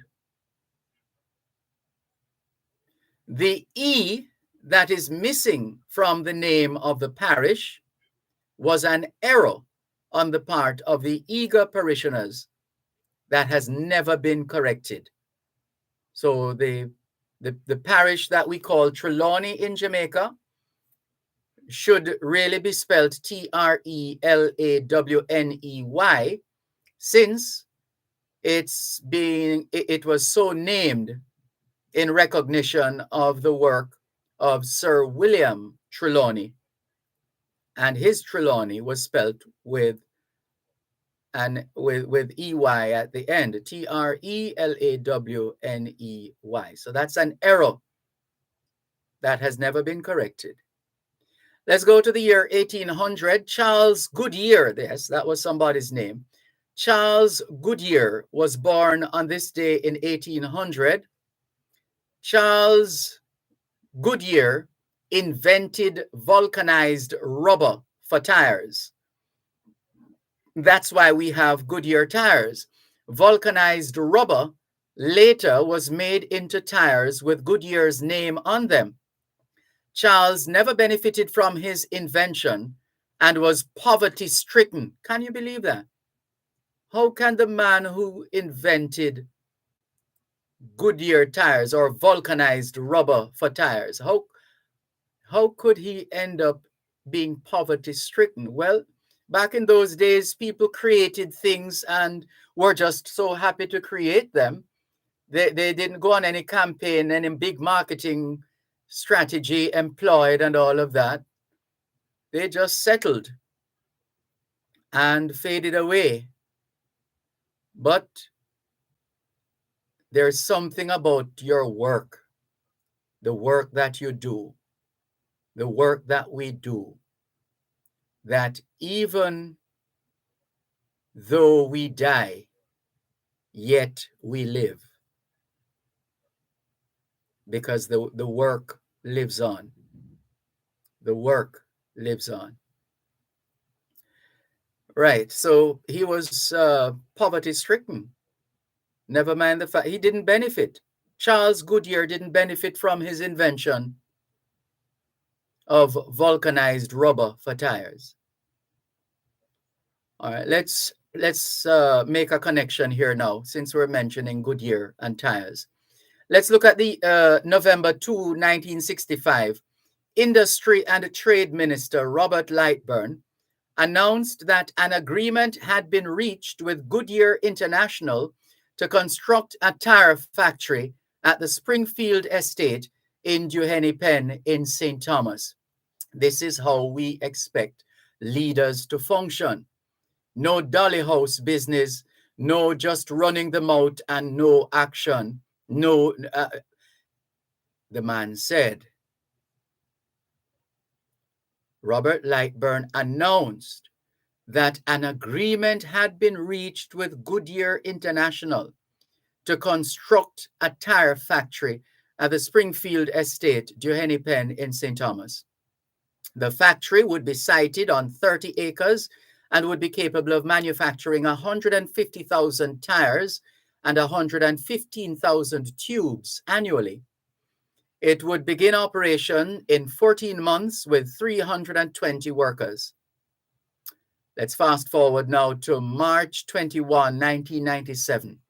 On this day, on March 21, 1997, Goodyear, Jamaica ceased production at its Morant Bay plant in St. Thomas. After operating at half capacity for more than a year, Goodyear announced that it would stop manufacturing operations in Jamaica effective on the 21st of March, 1997. With the closure of the 29-year-old plant, some 148 salary and hourly paid workers were displaced. According to Corporate Public Relations Officer for Goodyear, Hank Inman, the decision to close the Goodyear plant was purely a business one. He went on to outline that of the 9 plants Goodyear had in the region, the Jamaican operation was the least cost efficient. The other regional plants were located in Argentina, Colombia, Guatemala, Mexico, Peru, Venezuela, Chile, and Brazil. Let's go to the break. Knowledge is power. Class is in session. Power 106. You're listening to Power 106 FM. The time is now 4:15. It is the time when we come together to enjoy the festivities of the season. But too many persons will not enjoy the holiday they plan for. Over 450 persons have died in fatal crashes since the start of the year, leaving loved ones behind. As you traverse this festive season, I appeal to every road user to obey the rules of the road. Keep within the speed limits. Ensure you and all passengers wear seatbelts and protective gear. Block out all distractions. Secure your children appropriately. Have a designated driver who doesn't drink and isn't tired. Watch out for vulnerable road users. Pedestrians, wear light clothing at night. Remember, your actions on the road affect others. Be patient, be kind, and ensure you reach home safely. Have a Merry Christmas, a prosperous and a happy New Year. God bless you all. a message from the Ministry of Transport and Mining. Importers, the Jamaica Customs Agency is making its contactless clearance process for non-commercial shipments available until January 6, 2023. This will enable you to clear your cargo without having to visit a warehouse to do a physical inspection. Here are your options. You may request contactless clearance through your freight forwarder. Your freight forwarder may offer contactless clearance to you. Your agent will indicate if you've been selected under the contactless clearance process. Importers, use contactless clearance and avoid the wait. For further details, email contactlessclearance@jca.gov.jm. Jamaica Customs, keeping our customers in focus.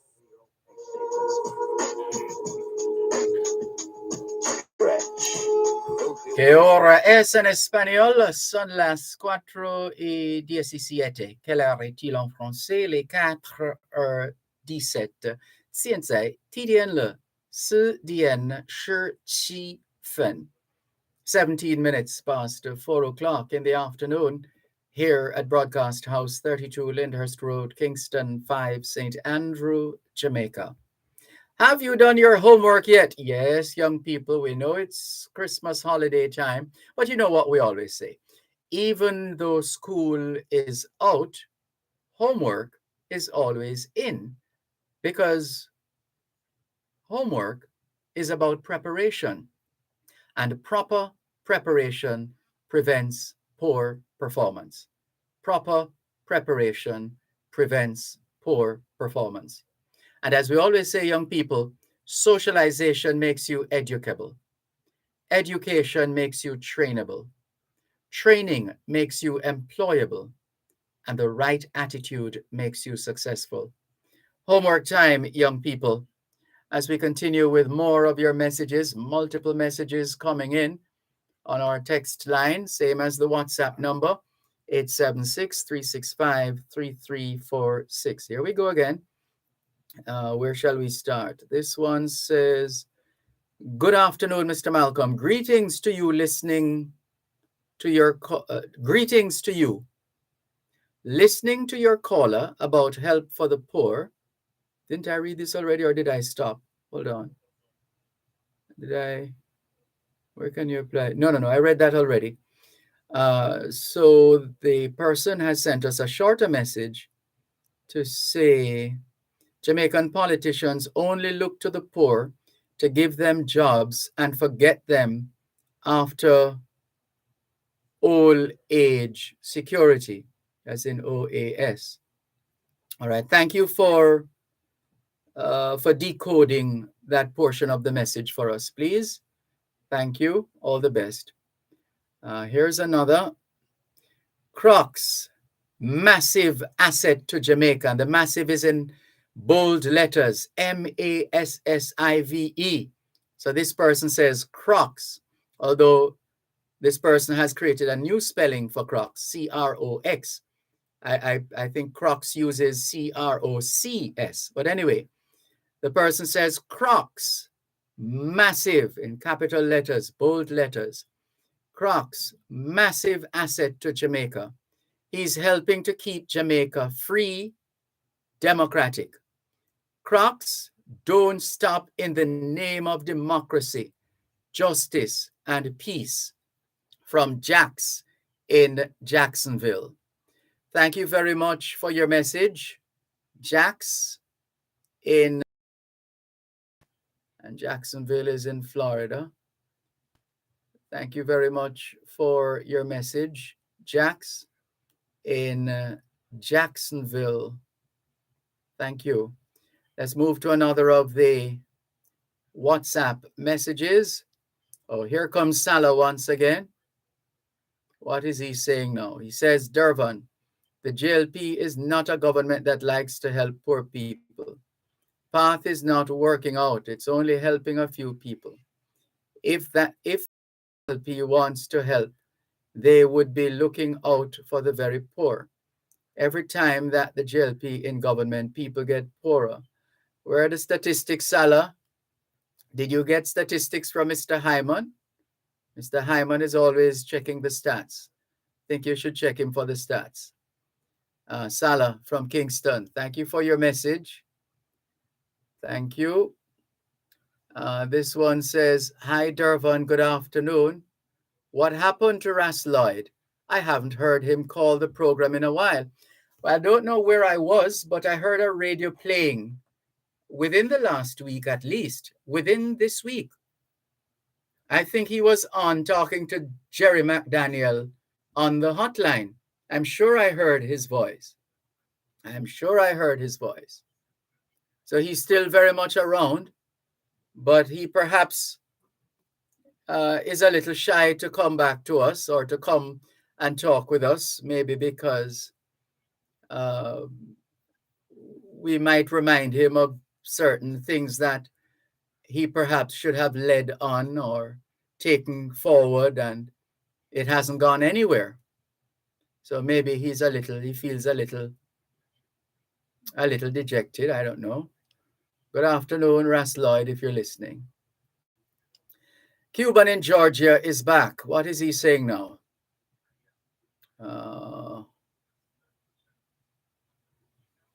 Sir Malcolm, I heard the people of Port Antonio, Morant Bay, complaining. Is it Port Antonio and Morant Bay you meant, Cuban in Georgia?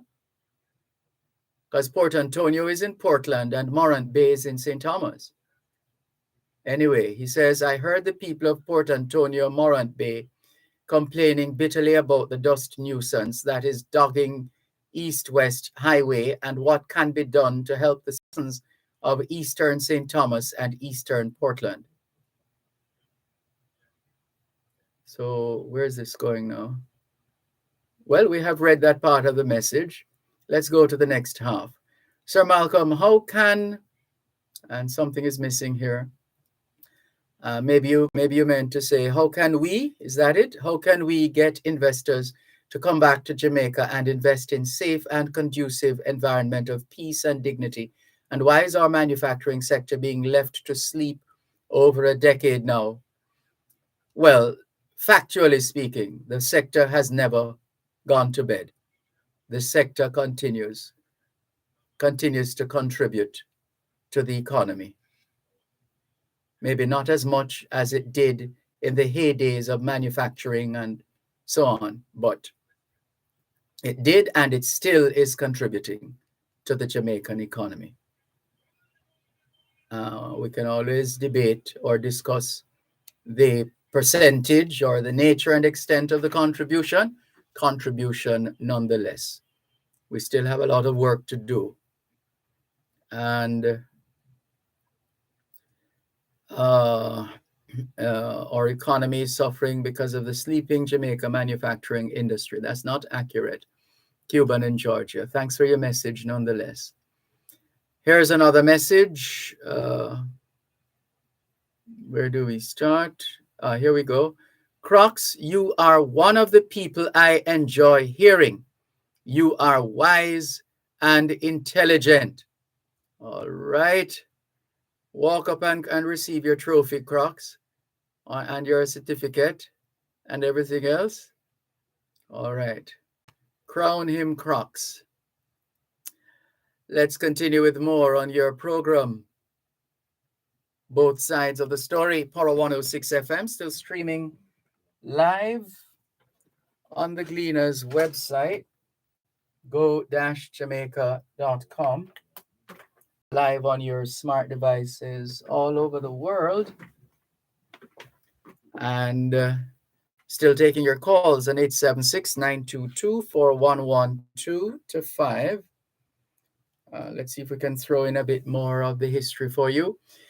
1845, before that, 1831. On this day in 1831, Montego Bay was in a panic with rumors that pandemonium reigned.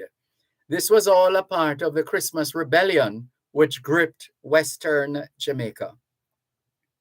That was 1831. Let's jump to 1845. U.S. President James Polk. U.S. President James Polk signed legislation.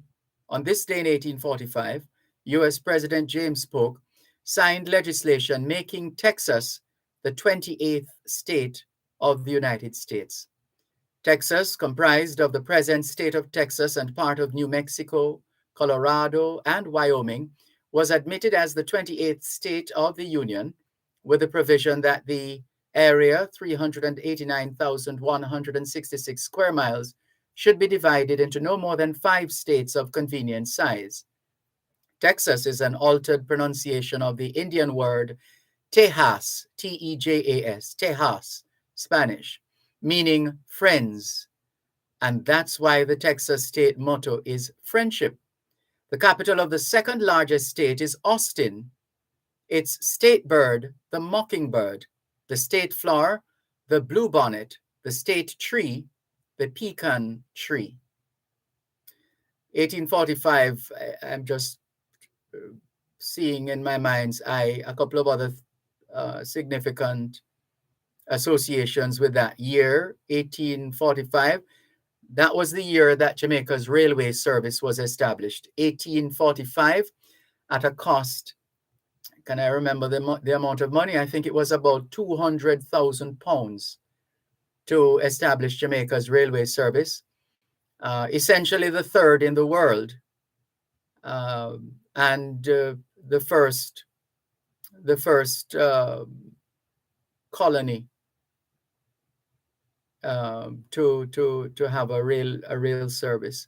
So that was 1845. Also in 1845, the first group of Indians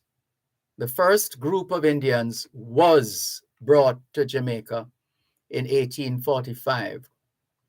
The first group of Indians was brought to Jamaica in 1845. What else happened in 1845? That's what I'm remembering right now. Let's move on. We should mention, having mentioned U.S. President James Polk, the fact that he signed legislation making Texas the 28th state of the United States, that President Polk had as his vice president a Jamaican. President Polk had as his vice president a Jamaican, George Mifflin Dallas, son of Alexander J. Dallas, the family that gave their name to the place we now call Dallas Castle, which used to be referred to as Boer Castle. And the first American Young Men's Christian Association, YMCA, was organized in Boston, Massachusetts on this day in 1851. There's something else that happened in 1851. 1851 was that there was an outbreak. Was it malaria? 1851. One of those. I think it might have been 1851. Let's move on and take the break. You're listening to Power 106 FM. The time is now 4:30. Don't expect anyone else to support you. Maybe you have a trust fund. Maybe you'll have a wealthy... ¿En qué hora es en español? Son las 4:30. Quelle heure est-il en français? Il est 4:30. Sien say, TDN le. CDN. San Sherfen. 4:30 in the afternoon here at Broadcast House, 32 Lyndhurst Road, Kingston 5, St. Andrew, Jamaica. Do you know where your children are? Are they where they're supposed to be? Doing what they're supposed to be doing? It's a good time to check up on the children. A good time for us to continue with more on your program, Both Sides of the Story, Power 106 FM. Still streaming live on the Gleaners website, go-jamaica.com, live on your smart devices all over the world. And let's go back to, what's this now? Right. Let's go back to WhatsApp and see what's up. This one says, thank you, Mr. Malcolm. Maybe he's gone back to England for the holidays, in reference to Ras Lloyd.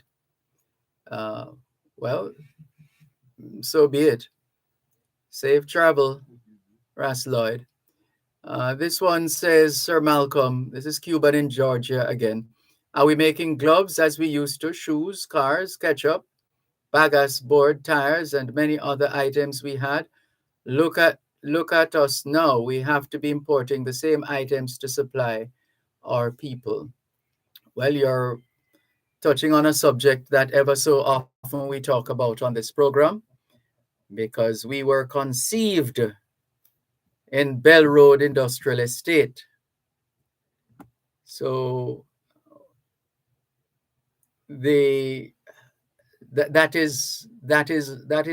is our nature, and we salute and celebrate that kind of nature. Those of us who are in the business of being industrious, of being inventive, of being creative, those who find solutions. The world needs more problem solvers.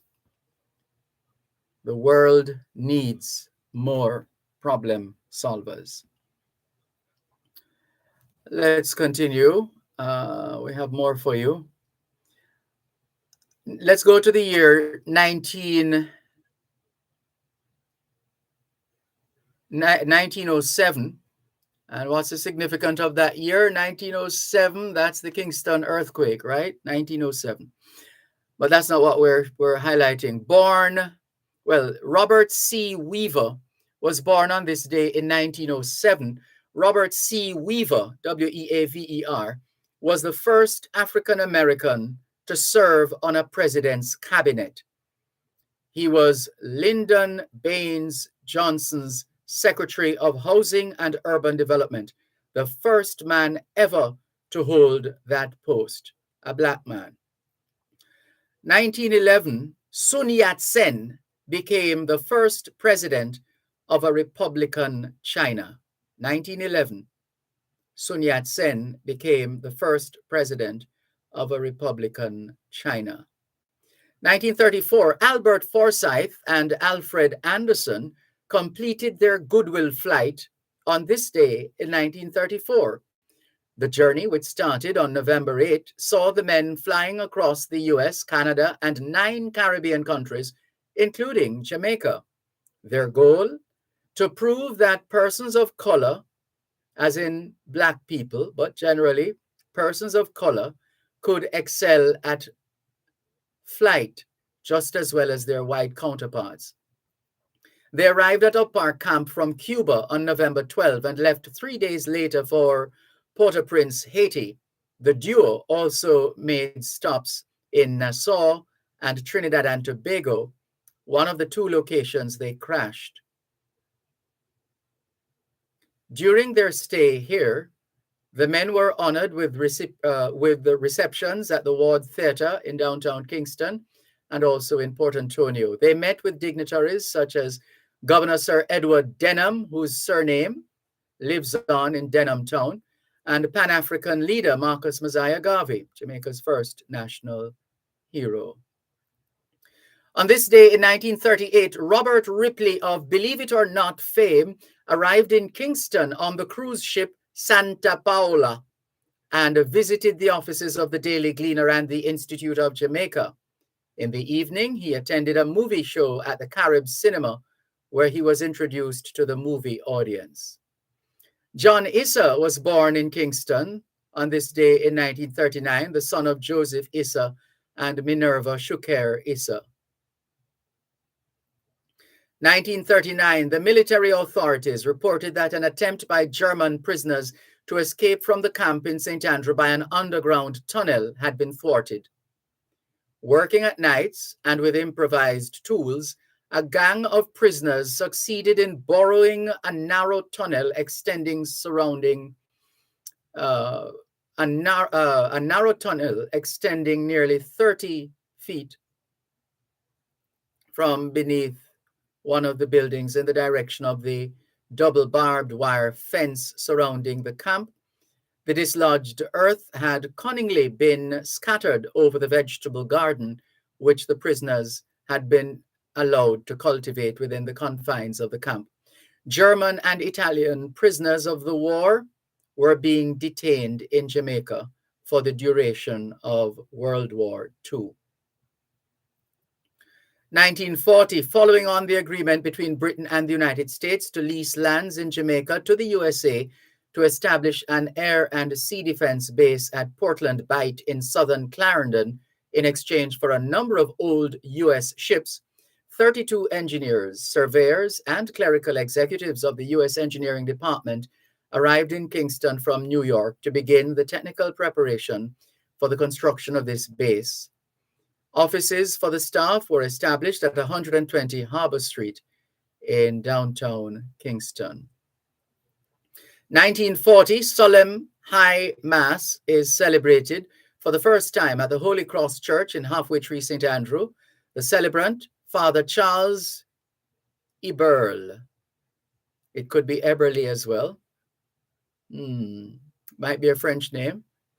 Charles Eberle. Charles Eberle. But when anglicized, it might very well be Charles Eberle or Eberle. Maybe Eberle. The celebrant is Father Charles Eberle, pastor of the church, with Father Walter Ballou, deacon. The Mass Bottazo's setting in B-flat was repeated by the choir conducted by Jackie Lewis. And let's go now to 1942.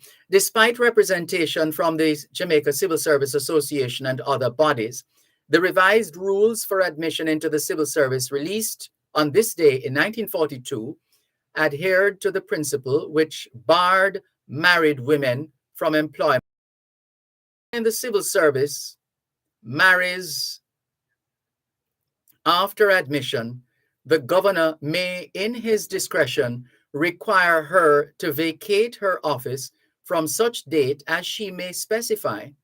While if after appointment of any woman it is discovered that she is married and her husband was alive at the time of such appointment, the governor may require her to vacate her office from such date as he may specify. My late mother would say, what a piece of outer orderness. Really? In 1942 in Jamaica, what a thing. There's more. There is more. Hold on. All right, we'll leave that there for now. In 1943, there was a shortage of tropical fruit in England, and 3 bananas brought by a naval officer from Jamaica were sold for 14 shillings each on behalf of the Red Cross. 1943, Denby Estates, a property of 5,000 acres in Clarendon, was acquired by R. Olivier Terrier, real estate dealer, from George Muirhead, former Custos of Clarendon. So let's back up a bit. So we're talking about Denby. Denby Estates, originally a property of 5,000 acres in Clarendon, was acquired by R. Olivier. If we were to go totally French, it would be R. Olivier Terrier. However, it's been anglicized. So it's R. Olivier Terrier, real estate dealer. So this 5,000 acre property that was Denby Estates was acquired by R. Olivier Terrier from George Muirhead. And there's a reason why there's a, I think it's, is it Muirhead Drive in Clarendon? There's a road named in his honor. So George Muirhead, former Custos of Clarendon, was the one who sold the Denby Estates to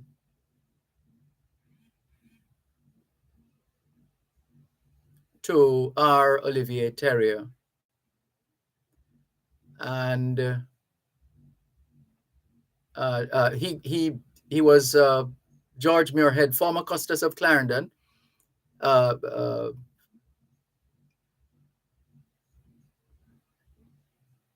Right. No, Terrier was a former Custos of Clarendon. He also was a member of the Legislative Council for Clarendon. The purchase price for the estate, including working stock, was some 35,000. Hold on. 35. Yeah, 35,000. It has, or at the time, had 300 acres of cane about to be reaped, 6 pumping plants, motors, and ponds, 1,500 acres of guinea grass, and a large acreage in wood and ruinette suitable for citrus and other cultivation. It extended from York Pen on the Parnassus Main Road to 4 paths into Ballard's Content. For many years, there was a racing track on the property. Up to about 1935, it was operated as a sugar estate, but with the scrapping of the factory, canes were sold to other factories operating in the parish. What time is it? Can we do 1943? Stay with 1943. The lowering of the elementary schools entering age from 7 to 6 was advocated by the Jamaica Union of Teachers, which felt there was urgent necessity for bringing more of these younger children under the influence of the school. The teachers passed a motion advocating this change at their annual conference at the St. George's Church Hall in Kingston.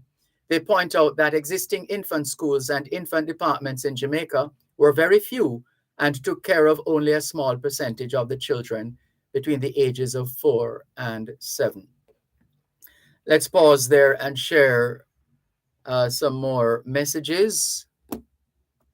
Let's see. Let's go with going down the line. Where did we leave it the last time? On YouTube. Good afternoon, Dervan. Sorry, I'm late to watch your show. That's fine, Sean Chambers. Natalie Winter says, I'm not surprised that the Goodyear inventor, Charles Goodyear, was poverty stricken. Hardworking individuals have a problem benefiting from their hard work. Speaking from experience, look what's happening to the Goodyear plant in Jamaica.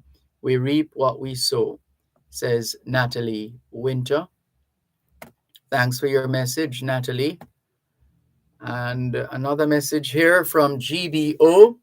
Dervan, did you know that the Goodyear factory closed down in 1995 after workers demonstrated on 3 occasions during that year? As a consequence, the company wasn't able to meet its quota and the owners decided to pull out of Jamaica. Greendale in Spanish Town was an industrial hub for St. Catherine.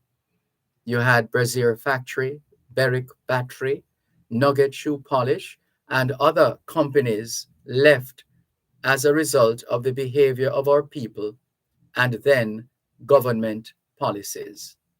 Knowledge is power. Class is in session. Power 106.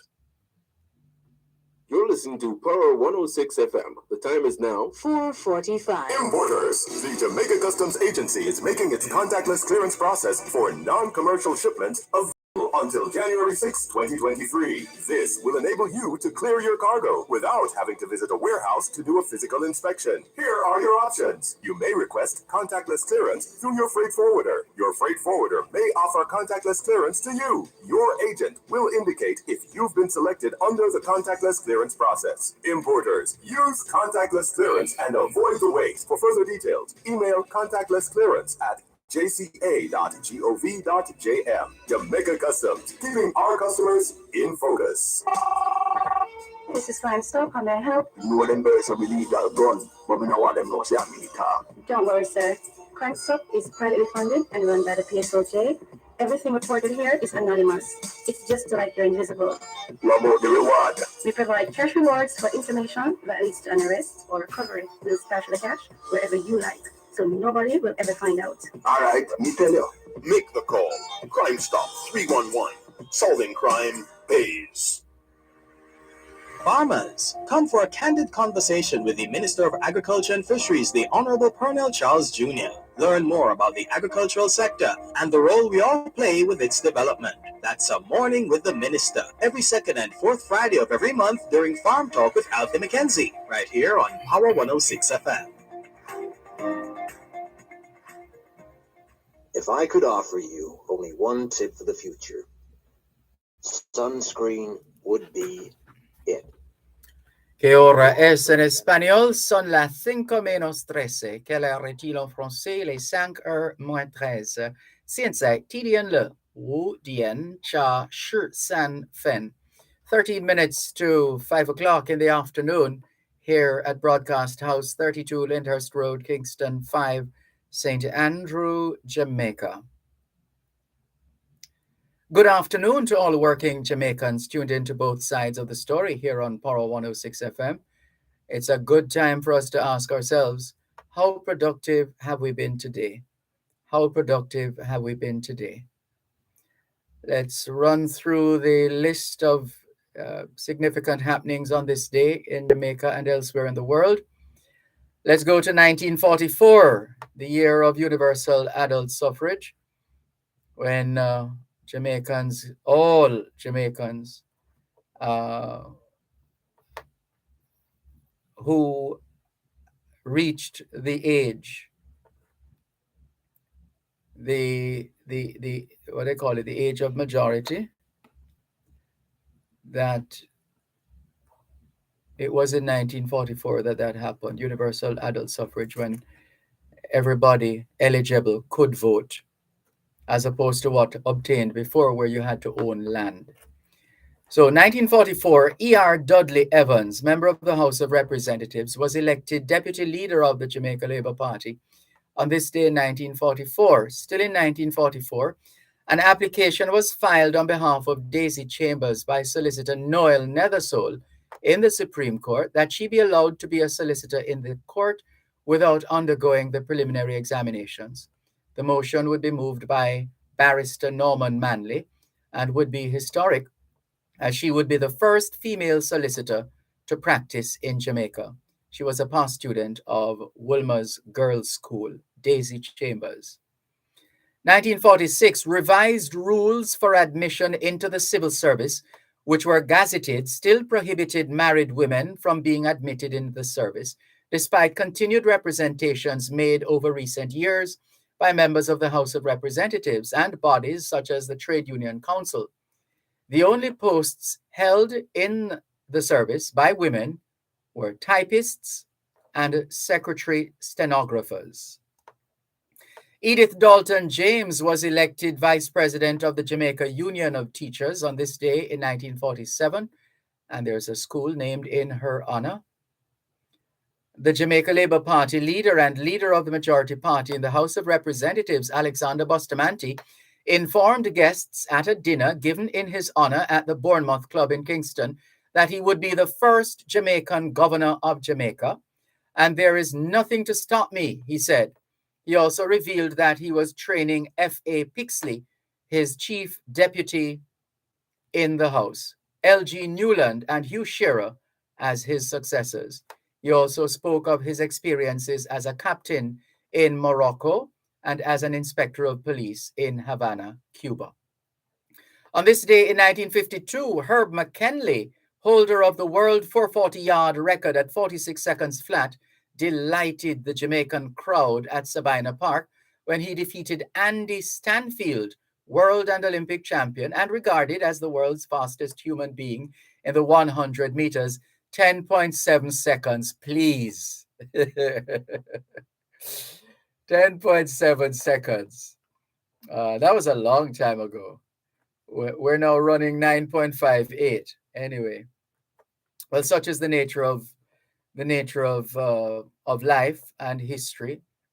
At some point in time, you made a discovery or you did something that was considered remarkable, but then in due course, someone else does something even more remarkable, and so on and so forth. And so that situation continues.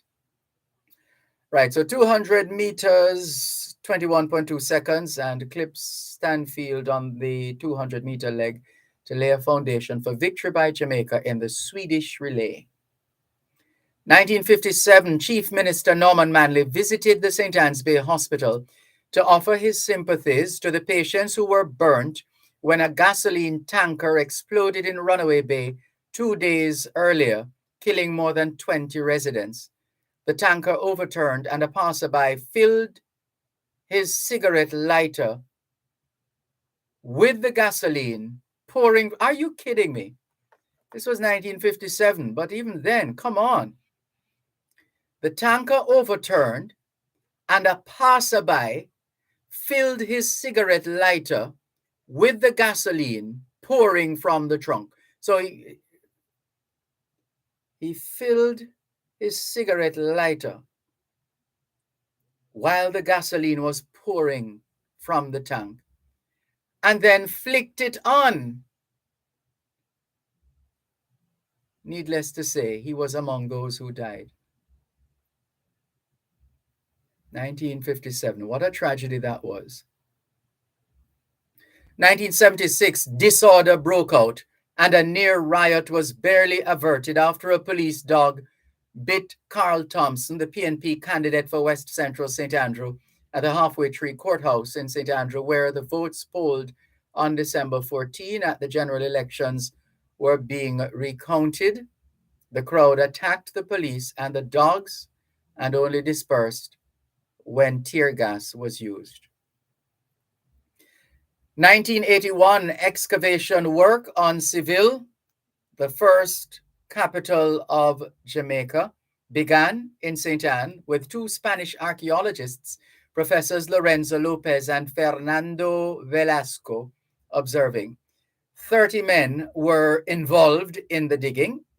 Prime Minister Siaga, who was responsible for cultural development, witnessed the start and explained that the restoration of the new civil settlement would extend over many years.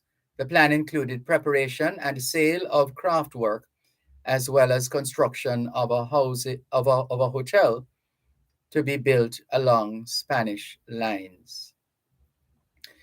Here's another message. This one.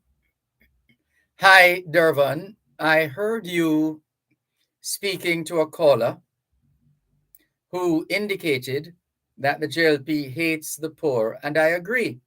The PNP loves the poor, on the other hand, because usually poorer people are less educated and can easily be exploited. It is my opinion that the JLP tries to help businesses and people to elevate themselves out of poverty. Thank you very much for your message. And let's go with another bit of history here.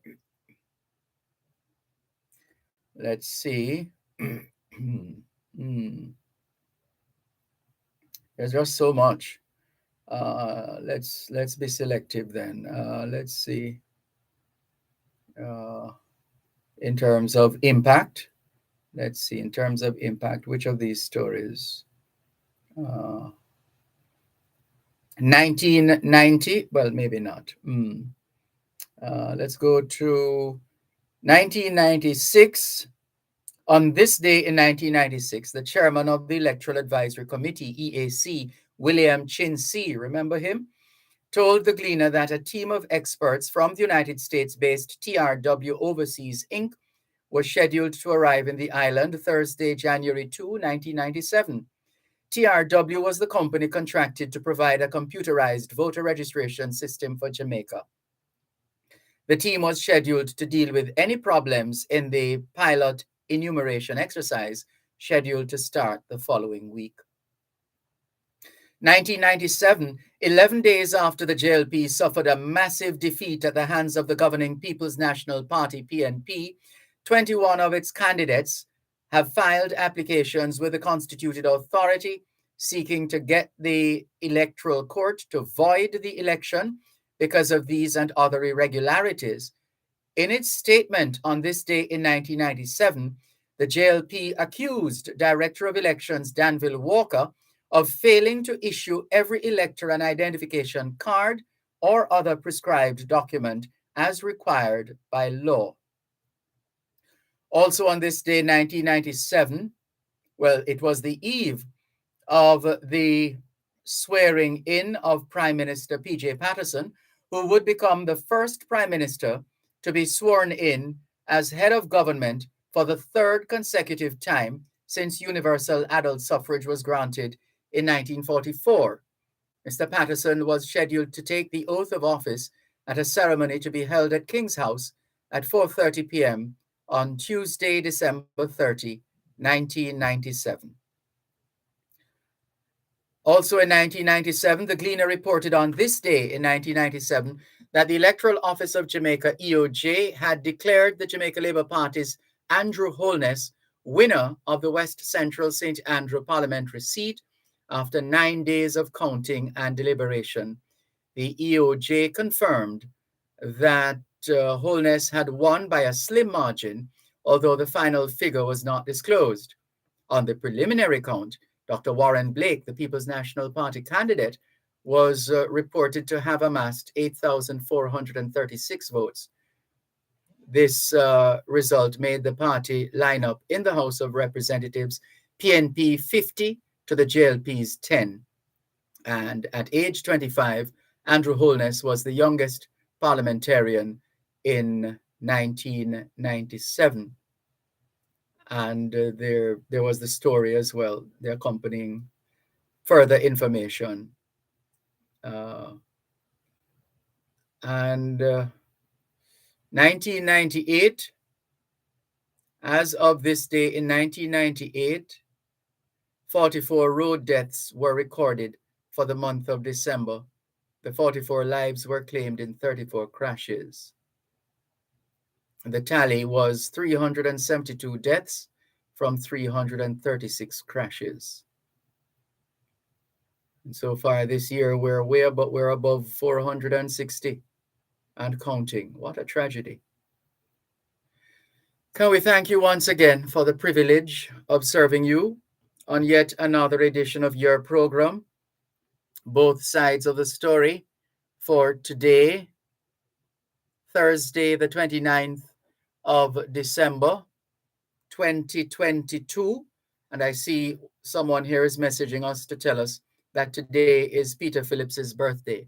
Happy birthday to Dr. Peter Phillips.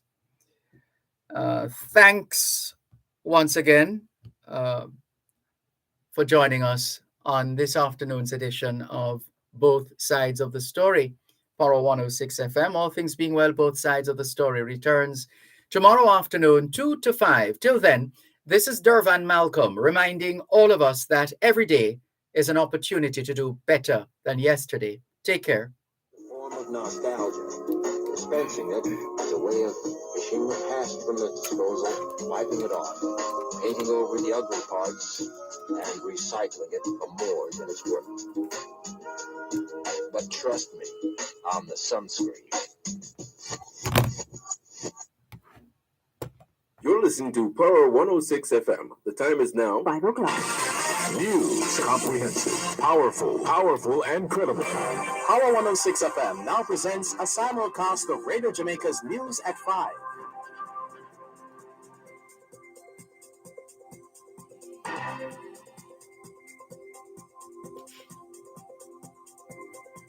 Hi, Mrs. Barker. Enjoy the show, okay? Thank you. I mean, you call me name and you can't talk on the line. But I didn't pick it up. I was wondering, I thought you were ready to go on air. No. And the man talking about the Good afternoon, I am Dervan. Uh-huh. Coming up in the news segment of Beyond the Headlines today, No, they think they contribute, that's what they get. So if they get a low pension, that's what they contribute. And sometimes they don't even have enough contribution. well, that's the point I was making. That if the government were to pay, to give people, or to disburse to people, to pensioners, the money that they as pensioners contributed, that it would have to be supplemented. They would have to get some help because it wouldn't last for that long. And some of them don't contribute enough that they will have to get a grant. Right, I remember you telling me that. Yes, so to get that grant. So Yes. whatever they contribute, that is what they got. They have them get it. The government not put any money on it. Because it's a lot of money that would be, Yeah, I understand that. But the essential point I was trying to make is that, as I keep saying,